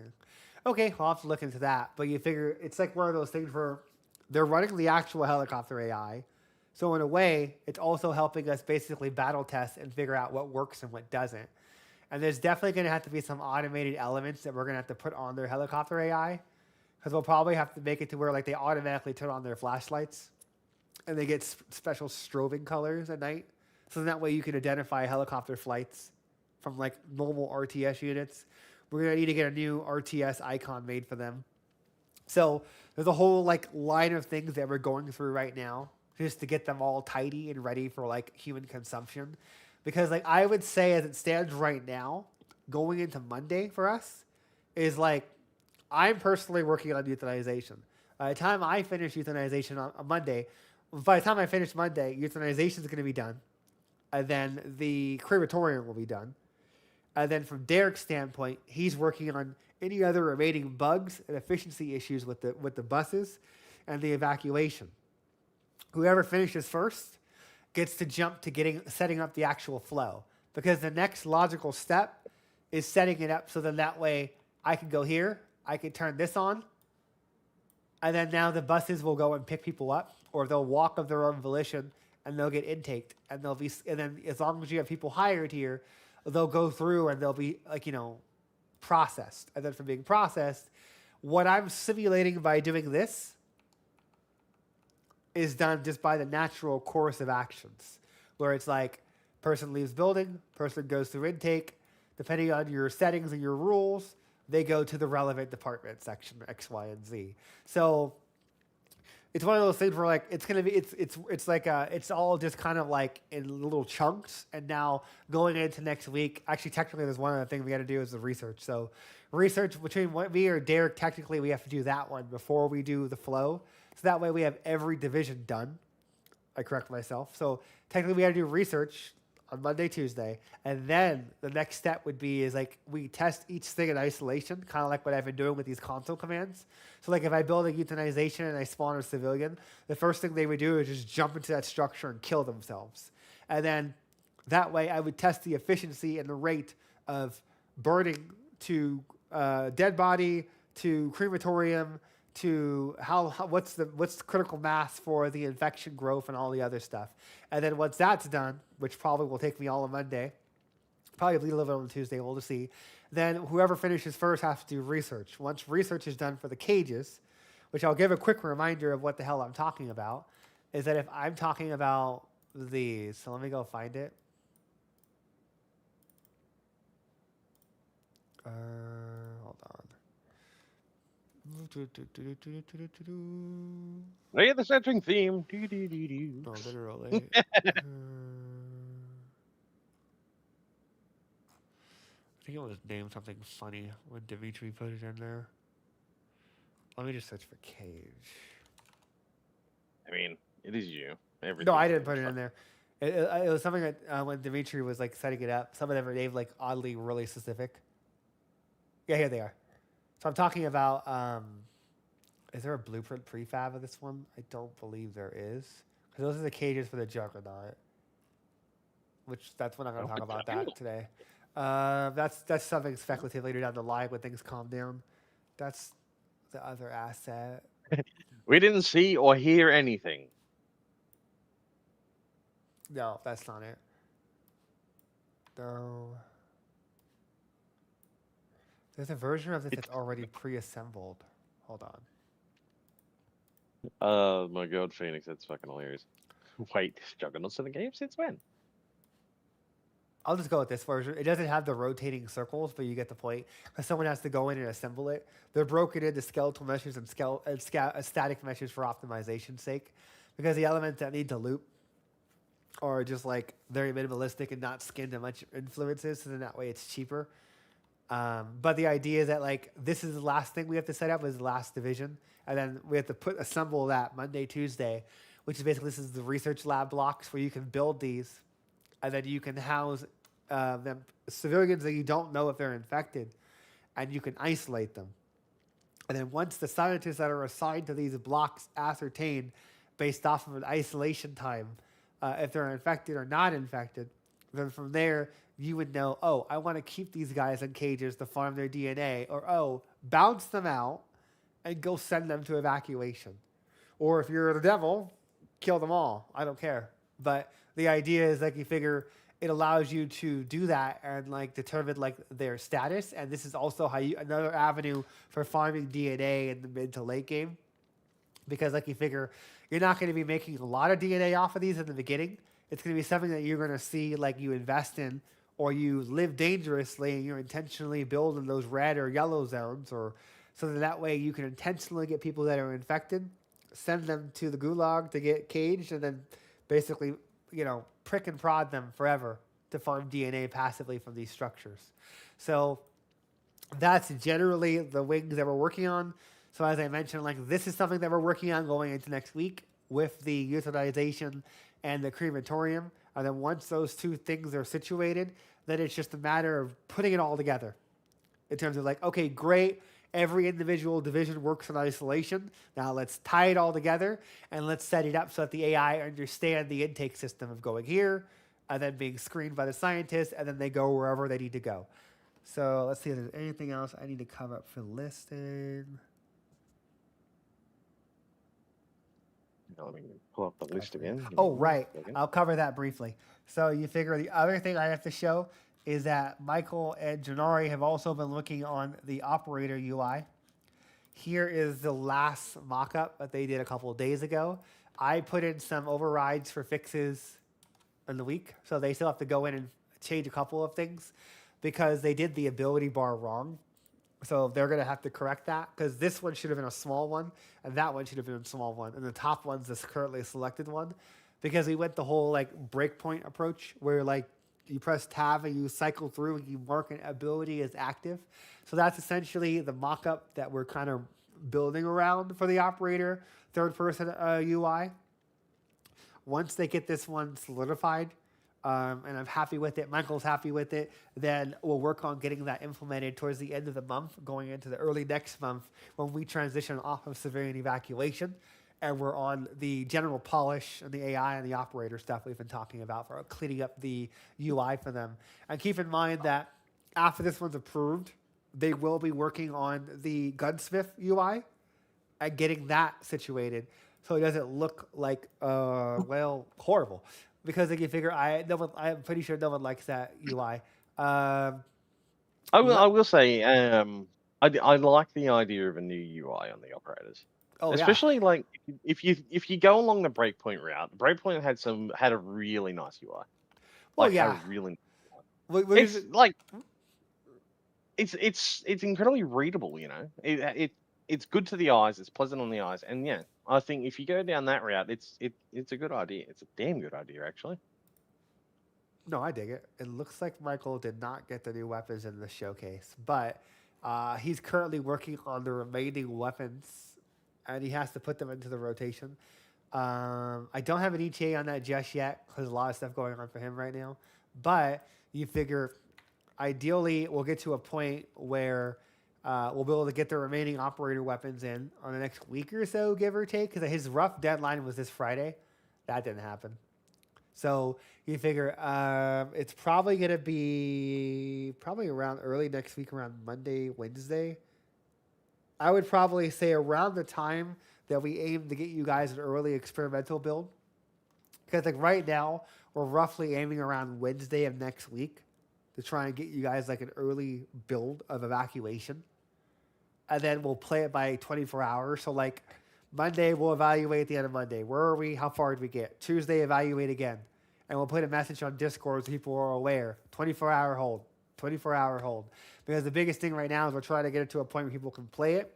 We can get some active feedback. And we can start to balance and refine what's there. Because there's a lot to balance and refine. A metric shit ton. Like, it's a whole new way of playing. Well, that's a nice gun. That's a new. Oh, sorry, I got distracted. I forgot that gun was snuck in there. But you figure ADHD on guns, just ooh, that.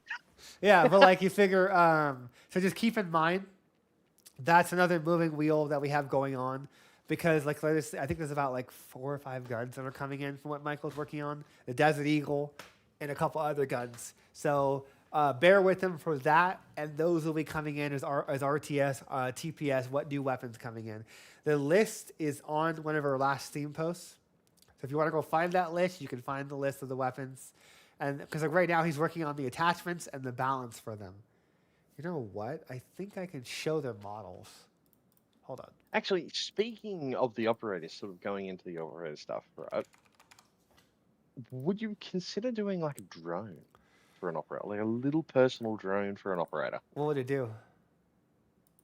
Well, Like it acts as a sort of scouting. It kind of like marks the enemies for you, or sees them. Gives you, I don't know, gives you like a extra line of sight. So you know how you've got normal line of sight? It would be able to give you additional line of sight. Yeah, let me think for a second. And it has to be like an active ability. So you have to, if you want to use like a grenade, you have to cycle it out for the grenade. It wouldn't be like how the one in Helldivers is, where it's like a constant pet that follows you. No, not like the Helldivers one where it's a constant pet that follows you. It has to be used like an ability. So you have to activate it, and if you cycle it out, it'll actually go back away, and then you have to activate it again. Let me talk to Michael about that because I know that we've talked about that in the past. Of essentially, oh, there's the deagle. But basically, I know I've talked to Michael in the past about that. Is that we do want to go on the route of giving the operators unique abilities for just the RTS TPS elements, so then that way they have some more things that set them apart from just being a traditional like reskinned RTS unit.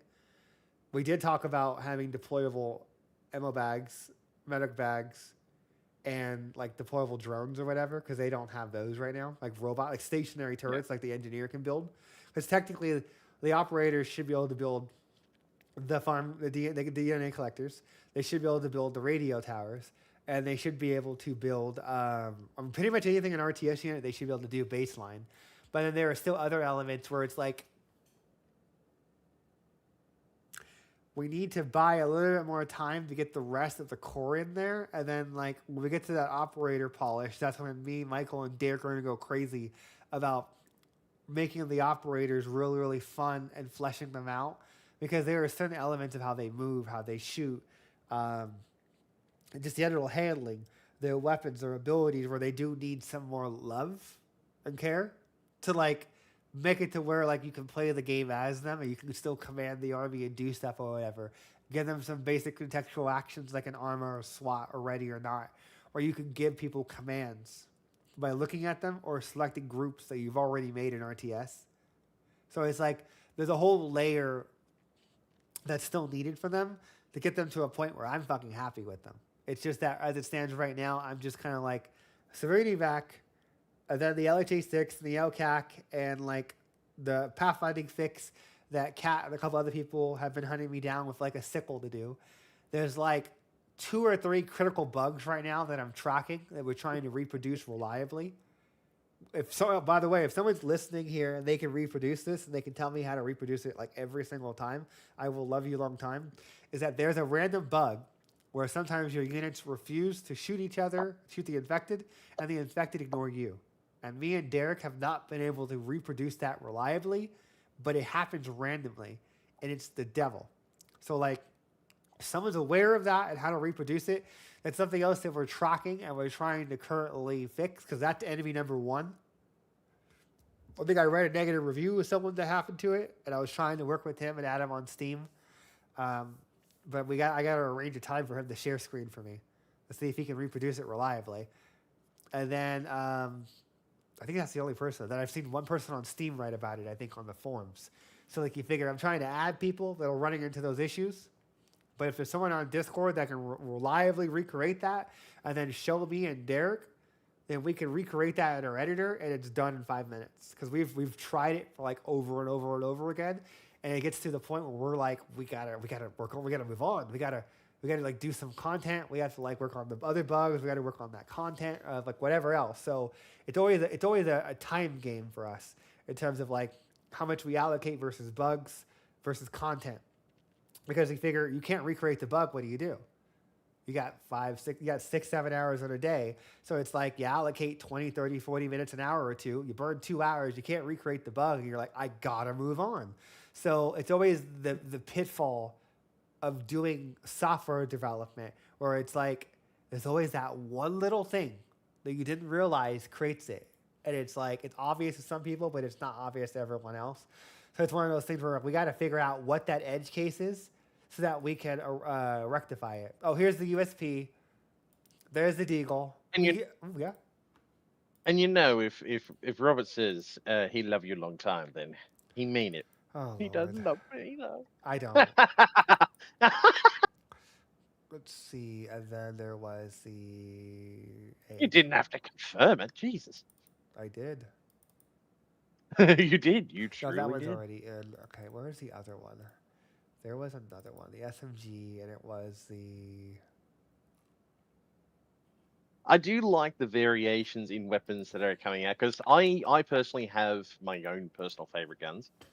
So, like, to see some of those actually be added is quite exciting. You know, because like I love the SMGs. I love SMGs. They are my personal favorite sort of weapon out there. Mm-hmm. And yeah, it's definitely exciting to see more and more variations in weapons being added. Oh, absolutely. Because Fuck you that. figure Fuck. that would be Michael's custom AK. He goes batshit crazy. I swear to God, that guy I just like I snorts want guns. I want this. Why does it look so appealing? He just snorts guns. Like he just like It's just literally Michael is like the gun guy. Where it's like he just sits there and he just like comes up with random fucking gun designs. Oh, this one's not done yet. Definitely, he's still working on the operator M107, so that one's still. is that a that was is the that a special short operator. barrel? I think so. Yeah, it was a customizable platform for the M109. What M109? But technically, it's the M107. And it's just a customized Barrett 50 cal, so that way you can change out mods on it or whatever. Because that was going to be like your juggernaut killer. So then that way the grenade launcher is not the meta. Whether you're playing an RTS or TPS, you can have one of these on your back, pull it out, and like 2 to 3 shot a juggernaut. But you don't get that many bullets. And the idea is the penetration is that like if you hit a line, it'll kill like 8 to 10 infected through that line. So like you figure its penetration is fucking insane. Your shoulder's gonna feel that penetration. Oh yeah. But that would be reflected in the fire rate and like the accuracy and like the recoil and all the other stuff because you figure he's not gonna make that easy to just sit there and go full auto. Oh, there's the 870. There's the other one of the shotguns that he's working on for the operator. Because you figure like there's a whole suite of guns that he's slowly but surely just kind of getting situated. Oh, which one's this one? Oh, the XM45. I love that beauty. And then the USP you guys already saw. So you guys can get an idea of like there's a whole suite of guns that he's working on. You can tell which one he was working on last because he was basically going into the editor and you can see he was snapping attachments on and making sure the offsets were accurate and that they were working. So it's just one of those things where it's like he's just kind of processing through how he works. He's got a new day job. So essentially they're working him like a dog when he works for us on the weekends and just during the weekdays sometimes. So you figure when he can, he'll go through and work on basically finishing up the remainder of these weapons going into next weekish. So I would say again, air quotes, Tuesday, Wednesday, because it was Friday, but that got delayed. But yeah, just bear in mind, what's this one? Was that the experimental one that he was? I think that was the experimental AR-15. I don't think that one got ever put in. No, I think that one is in rotation, actually. Hold on. No, it's not in rotation. That was one of the experimental guns that he wanted to put in. It was like a custom M4. Sexy. But anyway, we'll get to that later. But that's the general gist there when it comes to the operator update, when it comes to the weapons and the attachments, and just generally the visuals that we're going to be working on. Survey is in progress now. The rest of it is just post-dated till after civilian evacuation, some pathfinding fixes, and some performance tweaks. So there are other things that we need to do after civilian evacuation just to audit and clean up some of the rough edges. I know Kat's made a list, an extensive fucking list that she made on a Word document of like complaints that she's seen playing with people on public Discord and that she's seen like just collecting it from like Steam reviews or like discussions or whatever. And other people have lists, I'm sure, because there's a master thread for pathfinding and there's a master thread for a couple other bugs. I think there's a master thread on the Steam forums that was just started for balancing. Let me pin this. So I just saw Imperial Guardsman made this today. But you figure like that's something right there where it's like we're trying to maintain these master threads so then that way we can keep a finger on the pulse in terms of what are the primary concerns of the community that we need to address going into this month and next. Because I've said this again and I'll say it to fucking tedium, is that like we're trying to get to a point, you know, after civilian evacuation, like it's getting to a point where I would say after civilian evacuation, we're almost at the midpoint of phase 3. And then at that point, it's like the pathfinding, it's going to be the infected stuff and the lieutenant stuff and the LHA-6, the LCAC, the operator polish, and then that's going to probably wrap up quarter 2 at that point. We'll see. And then the dynamic civilian groups and the other stuff is 1.4, so we'll change version numbers at that point. Because it's going to take the time it takes to just make sure everything's firing on all cylinders. It's the quality that it should be. It's bugless, it's performant, and it plays well, and it's fucking fun. And that's what matters at the most at the end of the day. So we don't want to rush anything, and we want to make sure things take the time it takes, which is another reason why I was like, it's been a month since we officially entered phase 3, and it's one of those things where it was like, we needed to give civilian evacuation the time it needs to cook, to make sure that the people have the time they need to design the buildings, the mechanics are thought out, they're fleshed out, they're tested. Because one thing is to write a system on a paper, it's another thing to implement it. And then run small little tests, and then run simulations, and we're like, that doesn't feel right. Or like, this idea didn't work out, or we need to pivot on these building designs from a technical standpoint. And it's just having that flexibility to be like, okay, what works and what doesn't, before we even put it in y'all's hands, so it's not as volatile. So they'd be like, okay, great, this is what we got. This is our first pass. What do you guys think? Because there's going to be a whole incubation period of just, we give you guys civilian evacuation and all of the new subsystems that come with it, and there's going to be a lot there to digest and balance. So we're just kind of pacing ourselves going into next week, because I'm pretty sure it's going to be goddamn chaos in terms of just generally, in a good way, of just joining the public Discord and playing co-op sessions. Because like you figure, once that new map comes out, I'm gonna be playing that map like 24/7 on the public Discord. Civilian evacuation comes out, we get those first builds. You want to chit chat with me or any other devs? We're gonna be in the public Discord running public sessions. Myself or like any of the moderators might be in there at least, and they'll be taking down notes because they all talk to me every day. So if I'm not there and you see a mod, they're the best possible person to feed your feedback to. And again, I apologize. I have not been the best on Steam for replying. I've been trying to get Guardsmen or a couple other people to help me out for replying. They just kind of mod them a little bit. But I'm going to be catching up on Steam, Discord, when things calm down sometime next week. Because I've just been tunnel vision of just getting civilian evacuation going.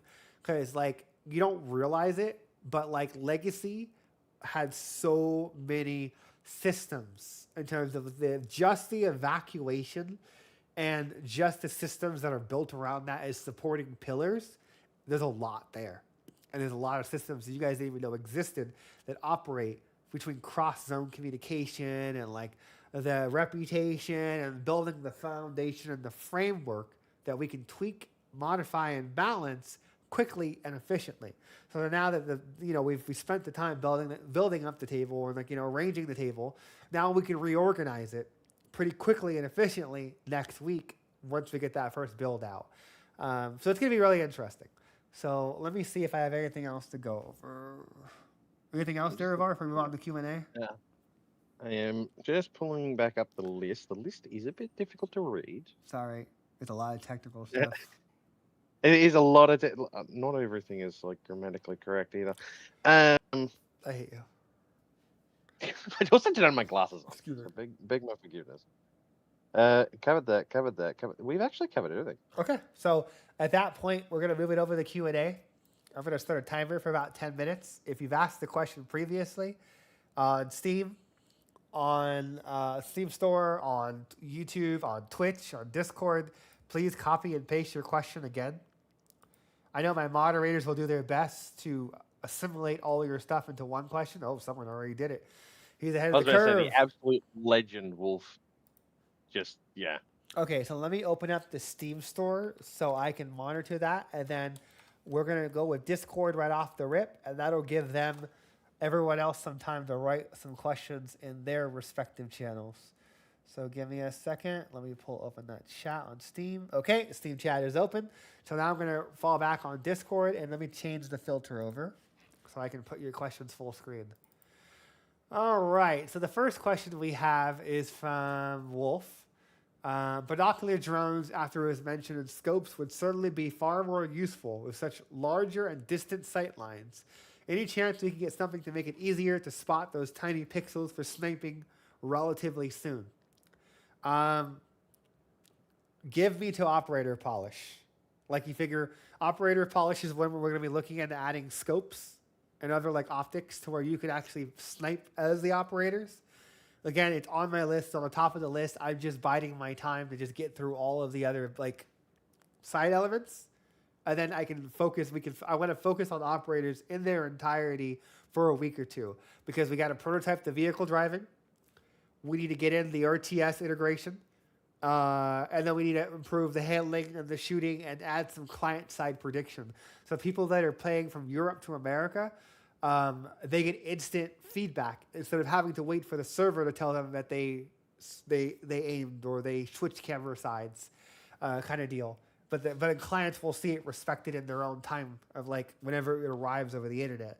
So there's small little things that we've learned from programming the RTS elements where we're like, oh, okay. Like those are things that we can now apply those lessons forward for the other elements. So let's see what else we got here. We're gonna jump around so I don't pick all the questions from one person. So until there's questions on YouTube and on Steam, I'll pick one from each person and then I'll go back. So we'll do 1, 1, 1, and then 2, 2, 2s if there's multiples. So the next question is Izzy. Can you add such district information cards into a separated bar? Let's take, for example, Total War. They hide population information, put building happiness in a settlement region tab. It is so funny that you mentioned that because that was something that Kat was beating me over the head with a stick earlier in the week about. Where she was saying, like, are you guys going to add some kind of, like, sector management window? So then that way, like, place the layers. We'll use that as a reference point. Where you have a window that you can press and you can see all your sector's information at a moment's glance. Yeah, we do need to put in something like that. Legacy didn't have it. And that's something that, like, next week, when we do UI, we're doing just UI. Which means that all the other mechanics and all the other systems are baked in. And UI is the last thing that has to be touched before we do a public build. So it's that Monday, Tuesday ordeal, and then whatever bleeds over. And then that late Tuesday, Wednesday is we do the UI. So that's on my list of adding some kind of like sector management window where you can change the intake settings globally from that one like still layers type sector list, like an Excel sheet almost, but all the buttons are clickable. So that's something that essentially I have on my list and something we're going to be looking into for your thing, Izzy. So yeah, that answers your question. Jumping to Silent Song's question, in terms of related to staffing and UI, will all related buildings display required staffing type and quantity of staffing? So people are not hiring redundant staff because they don't know who they need for the building. So keep in mind, because I'm showing it from a raw standpoint of just console commands, there are already mechanisms in place where you can't hire more than you can staff nor house. So the noob traps of like you hire more than you can even like physically put in a house is not possible. Now, obviously, if you lose those structures, you're not going to be able to hire anyone else until you place another one down.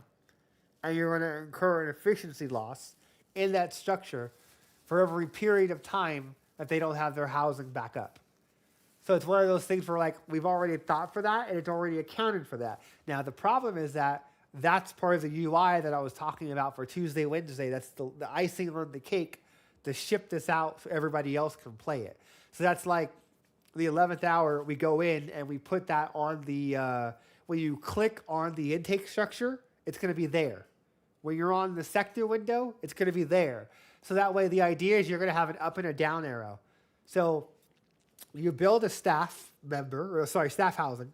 And then from the staff housing, it will look at how many you have of every division in that zone. And then based off of that, you're going to hire people via an up and down ticker, arbitrary, of however many free slots there are in that zone.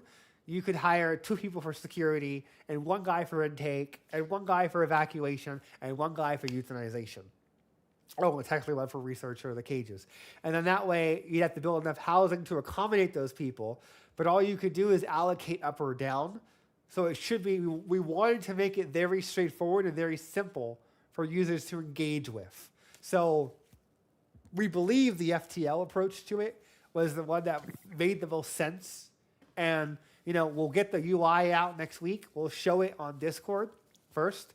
And then from there, we'll adjust accordingly if things are confusing or they need to be ironed out more.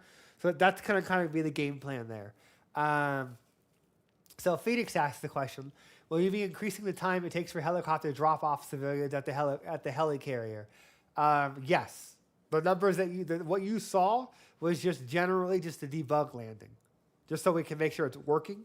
We need to make it to where the helicopter that lands on the LHA-6 actually takes like 6 to 8 seconds, and then it takes off. The problem was that we were just trying to make sure everything was working, and now we need to work on the timing. Excuse me. We need to make on the timing where it actually has to land, and then there's a timer that runs, and that timer is when it basically, deposits the civilians, gives you the money, and then from there you effectively have the helicopter take off. So that is one of the layers of polish that we're going to be working on going into next week. Big Rudy asked the question: can we get a special fire mode control for certain vehicle, weapons, infantry when targeting certain targets? Hellfire targets special only for buildings, while guns engage standard infected, and an auto fire for the M2A3 tow missile against similar targets. Hold on. Are you talking about for just certain weapons or the vehicle as a whole? Rudy, for that one. Sorry, excuse me. Apologies. Certain weapons.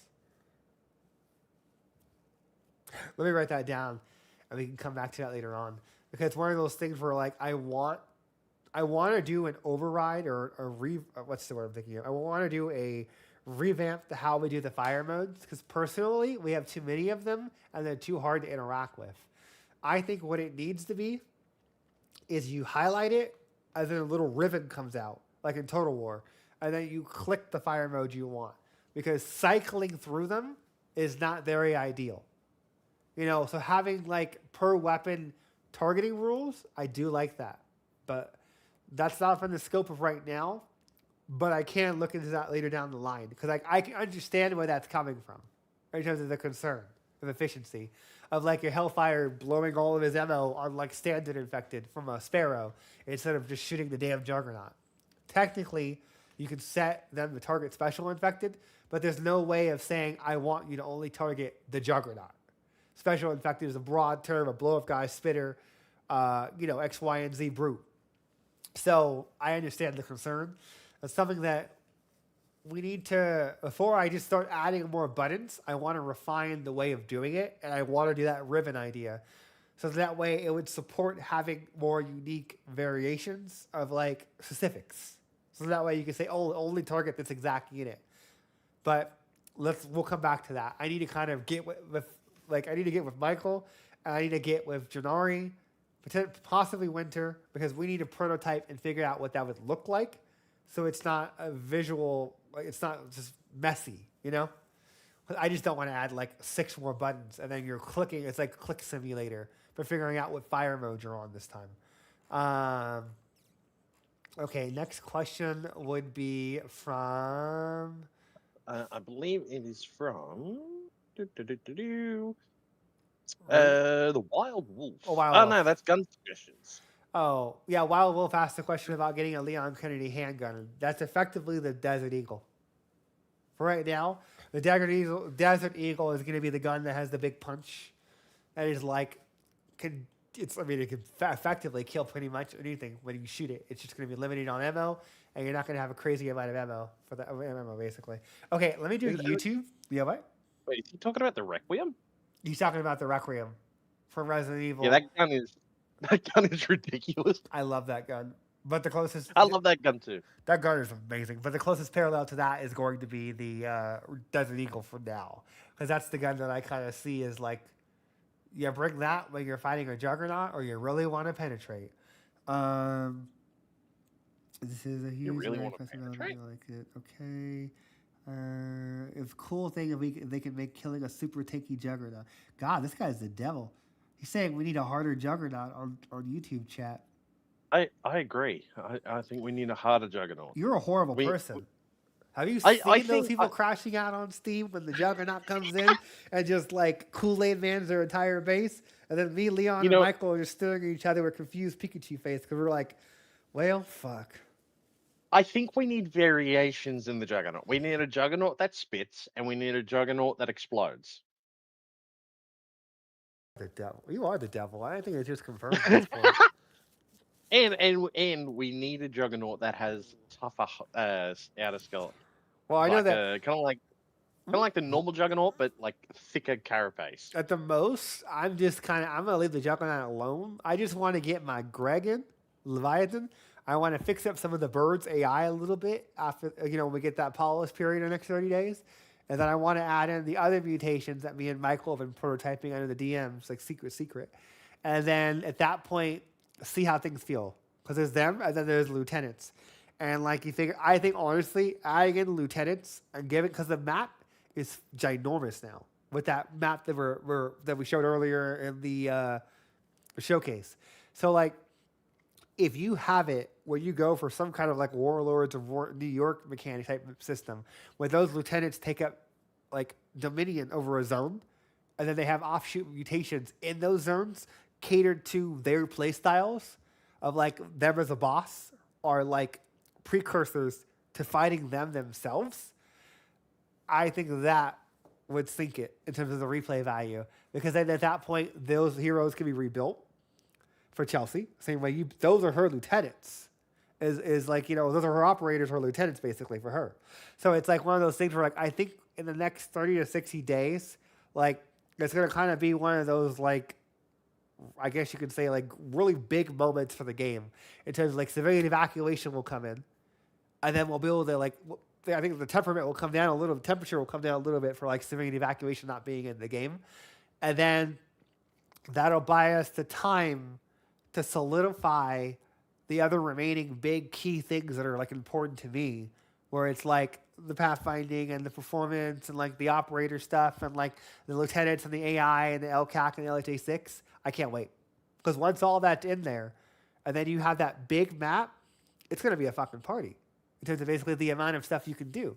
I don't know. I think it's gonna be crazy. Oh wait, I think Imperial Guardsman wanted to speak. Let me add him, and then we'll jump around. Let's see. Does it work this time? I hear you. Yeah, I'm gonna turn you down a little bit. Go. Okay. Yeah. I had a question. My body is ready for questions.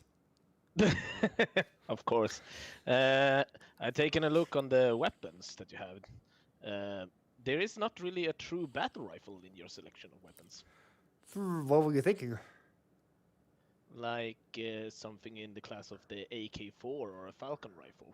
Let me write that to Michael because he might have. I might have. Let me double check that. Let me put that in this channel. Battle rifle. Okay, so I wrote that down. Let me regroup with him on that because he might have already have had that in there, and I'm forgetting because he's the weapon guy.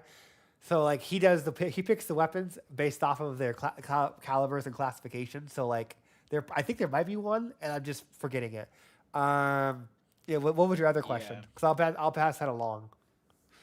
Nah, I didn't have any others. It was just it felt like there is a lot of guns in those categories that you have, but there's not a dedicated true battle rifle. And I know that there's some people that really, really like a battle rifle. Okay, correct me if maybe I'm kind of slow, but battle rifle, you mean like a burst fire gun, or are you talking like what do you? They can be both semi-automatic and automatic, but the purpose of a battle rifle is more, how do you say it, medium to long distance, but have the same capabilities of an assault rifle and a single action bolt. Okay. Bolt the rifle. Because we classify them in the game as like we just do like a broad classification where it's just like assault rifle, shotgun, sniper. So like I think those guns are going to be under the rifle, assault rifle classification. I'm going to regroup with him on that because maybe I'm just. The Wild Wolf actually have one right there. Actually, that is the kind of the battle rifle. I think the Scar classifies as that, doesn't it? The Scar can classify as a battle rifle, yes. Let me regroup on an assault rifle platform. Yeah, let me regroup with that on Michael because I'm pretty sure we have one, but I'll double check that with him. And then let me get Kat up here, and then we're gonna jump to YouTube and go back to Discord because the questions are flooding in. So, Kat, what did you want to hit me with it? Well, so I had 3 questions. Do you want me to just pick one, or do you want me to go through all 3? I guess just go, go, go. Okay, so the first one was, is there going to be, like, is this already planned, or could we have a slider for some sort of a flow control with buildings like the intake center, euthanization structure, or other facilities that process civilians? Hmm.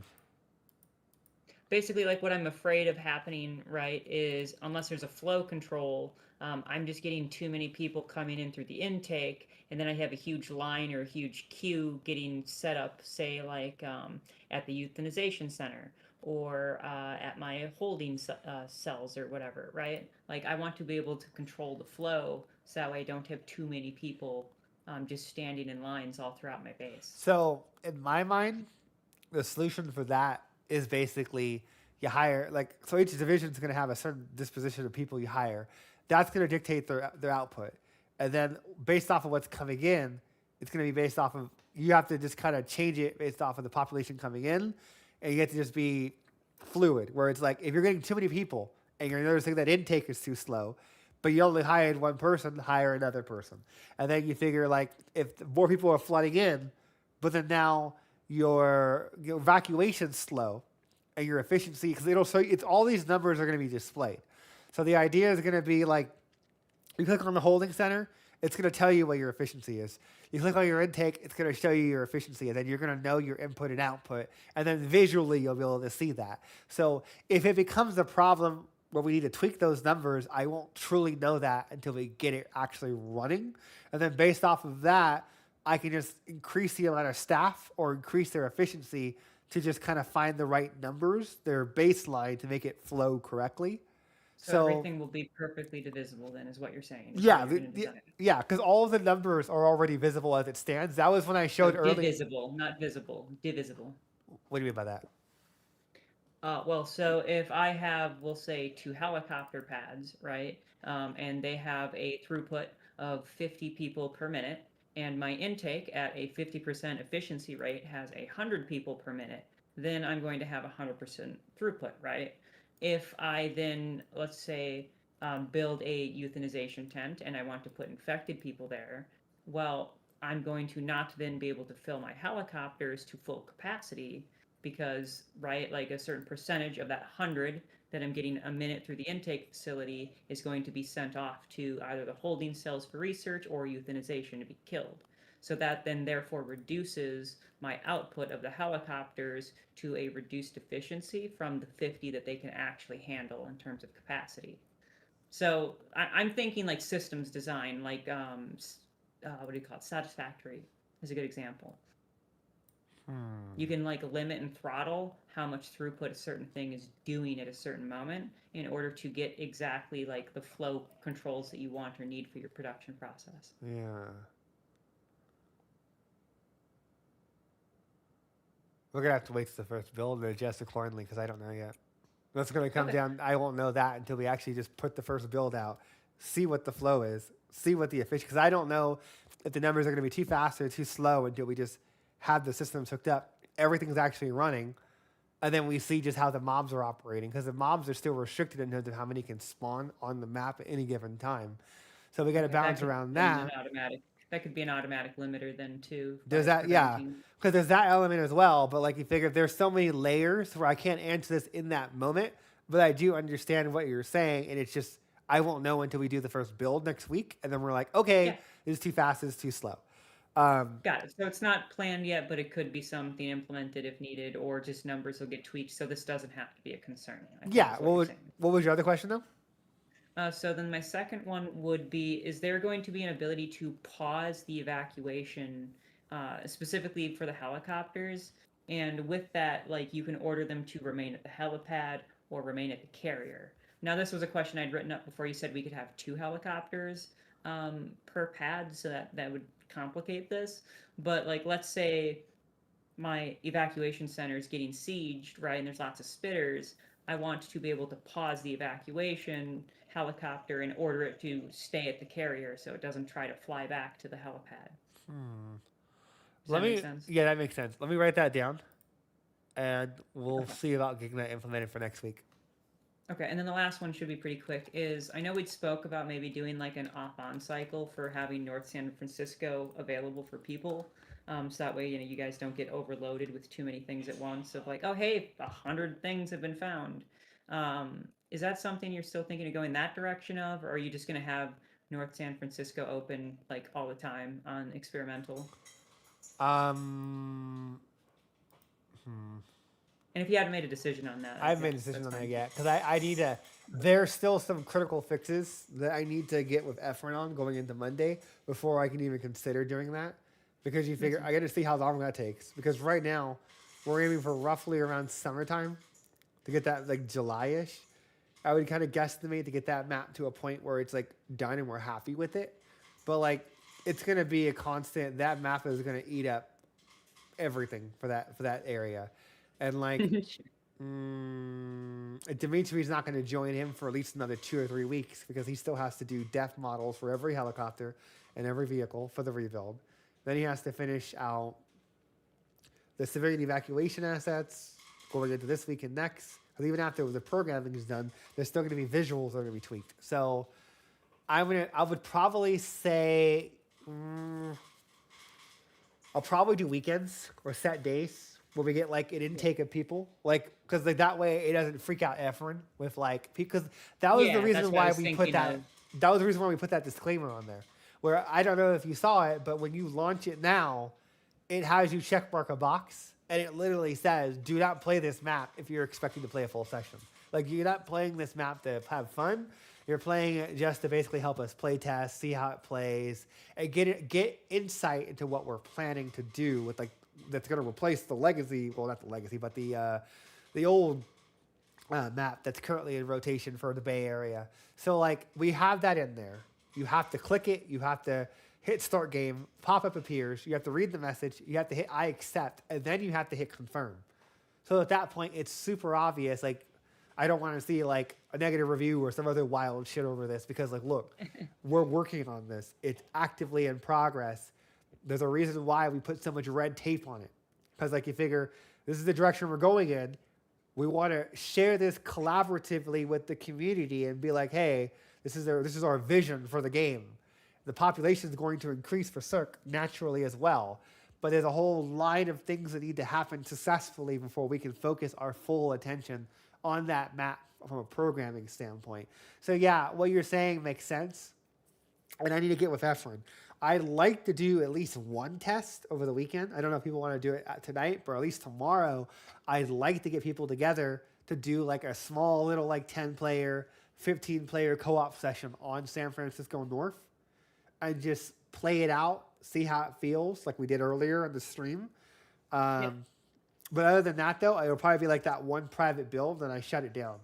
And then like No, that makes sense. That's what I thought we were gonna do, and I just wanted to make sure that like that was stated so that way people knew or understood that these things wouldn't be just like open all the time and the reasoning behind it. Sure. But again, it'll just kind of come down to how it feels, what kind of feedback we get. Because if the only complaint is it's untextured and everything else is working at that point around Wednesday, then I'll just put it in normal circulation for experimental with that extreme disclaimer. And then it'll be like, if you want to play it, you can just check it every patch and you can look at the progress. You can play the progress as cars, as areas are textured, as stuff is modeled, or just play the map you've already been playing and just wait a couple months for it to get to the point of solidification.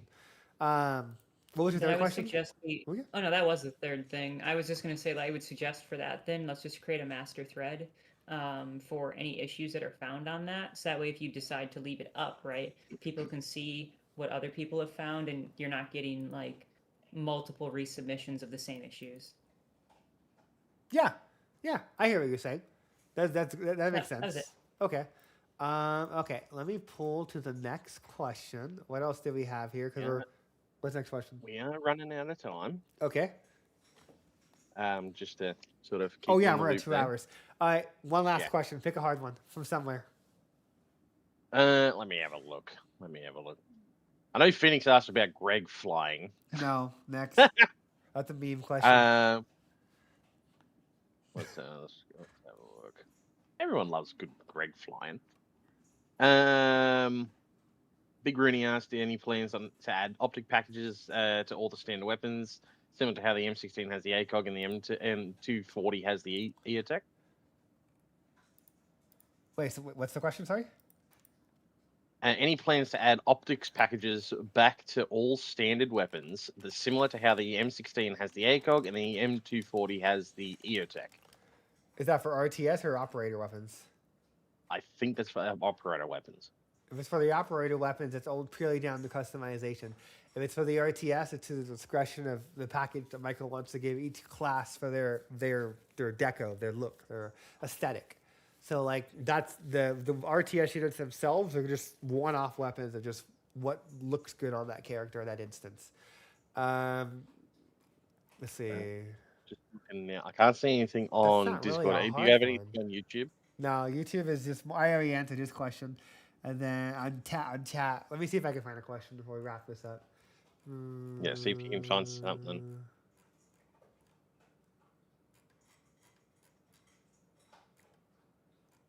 Oh, you know what? I think Wolf had a couple other ones.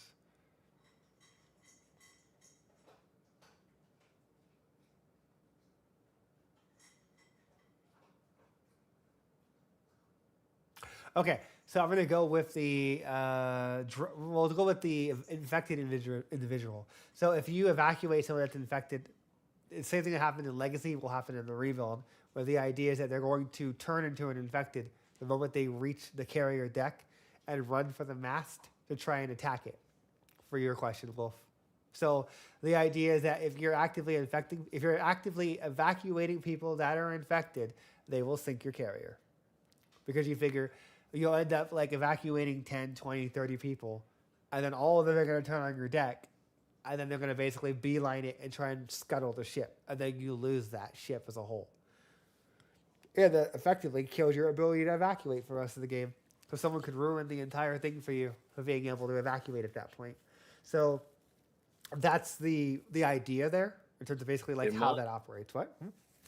There might need to be a way of adding like a failsafe to that, because we don't want people who just want to be trolls and assholes go in, evacuate a bunch of people, then leave.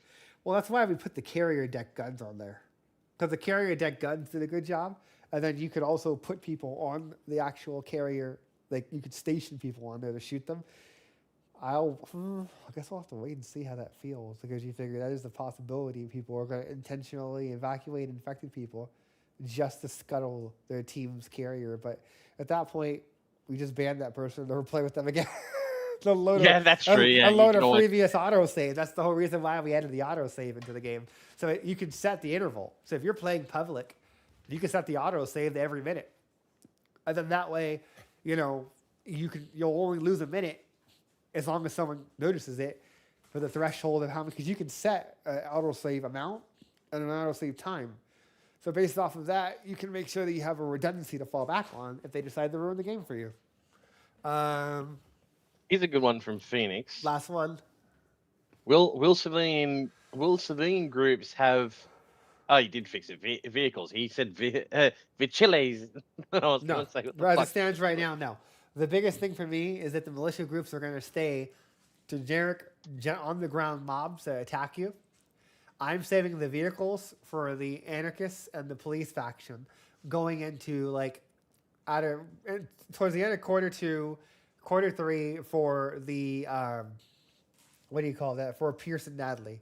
I want them to be like the high level bigger threat, and I want the militia to be just like a really quick like ground unorganized force that attacks you, and then they're firing to negate. They're over. There's no persistence to them. They're like the rebels from Total War. They're not like a major faction per se. They're just a quick little slap for being an asshole. So you figure that's the idea in terms of basically how we're kind of structuring this for the next couple of months. I think that pretty much wraps it up in terms of the plan. I need to get that website online. I got so overwhelmed this week with the civilian evacuation shit that I have not had a chance to set up that question website. So then that way you guys can put questions into a website. And then that way we hit a button and it just picks a question out of a hat. So then that way, like, you guys can ask questions while you're at work on the website. And then we'll just pull up that website and then just pick a question every week off of that. So Yeah, make things more organized. It would make easier. things more organized and more easier to do. So we're going to go from there, and we'll regroup next Saturday, and go from and just basically have more of the show in terms of basically like everything there. See, is there anything else? I think that pretty much wraps it up. So again, thanks for everyone that came to this podcast. We appreciate you guys sitting in here and seeing what we're working on. I personally can't wait till we get to the point of having the civilian evacuation in y'all's hands next week. I think at this point, it's pretty much like a done deal for next week for getting you guys something to play. You know, it won't be perfect. There will be bugs. There will be crashes. But it'll be something where you guys can actually get your hands on. You can play it, and we can start to get the conversation back and forth going and flowing for like refining it and tweaking it over the next week after that. So that way we can wrap up civilian evacuation and get it all good to go. As always, consider checking out our Patreon or support packs. They all help out. We're self-funded. We all work day jobs as we're working alongside this game. This game is our passion project. We're here to see it through from start to finish. And you guys are the best. We couldn't ask for a better community. You guys have been really great, understanding, and patient as we were working through the rebuild. And it's been the best thing ever for our devs to see all the fun and enjoyment you guys have had playing the game, you know, on Steam, on Discord, whatever, of like communicating, making your groups, joining the room, talking to people that have been playing the game. That's what we want to see, is people having fun and just, you know, playing the game and having a good time. But anyhow, I'm going to head off because I have to basically just write up some reports and some messages based off of some of the stuff that you guys have mentioned. And I got to write some bug reports for some of that one issue that happened earlier in the stream. And you guys have a great evening.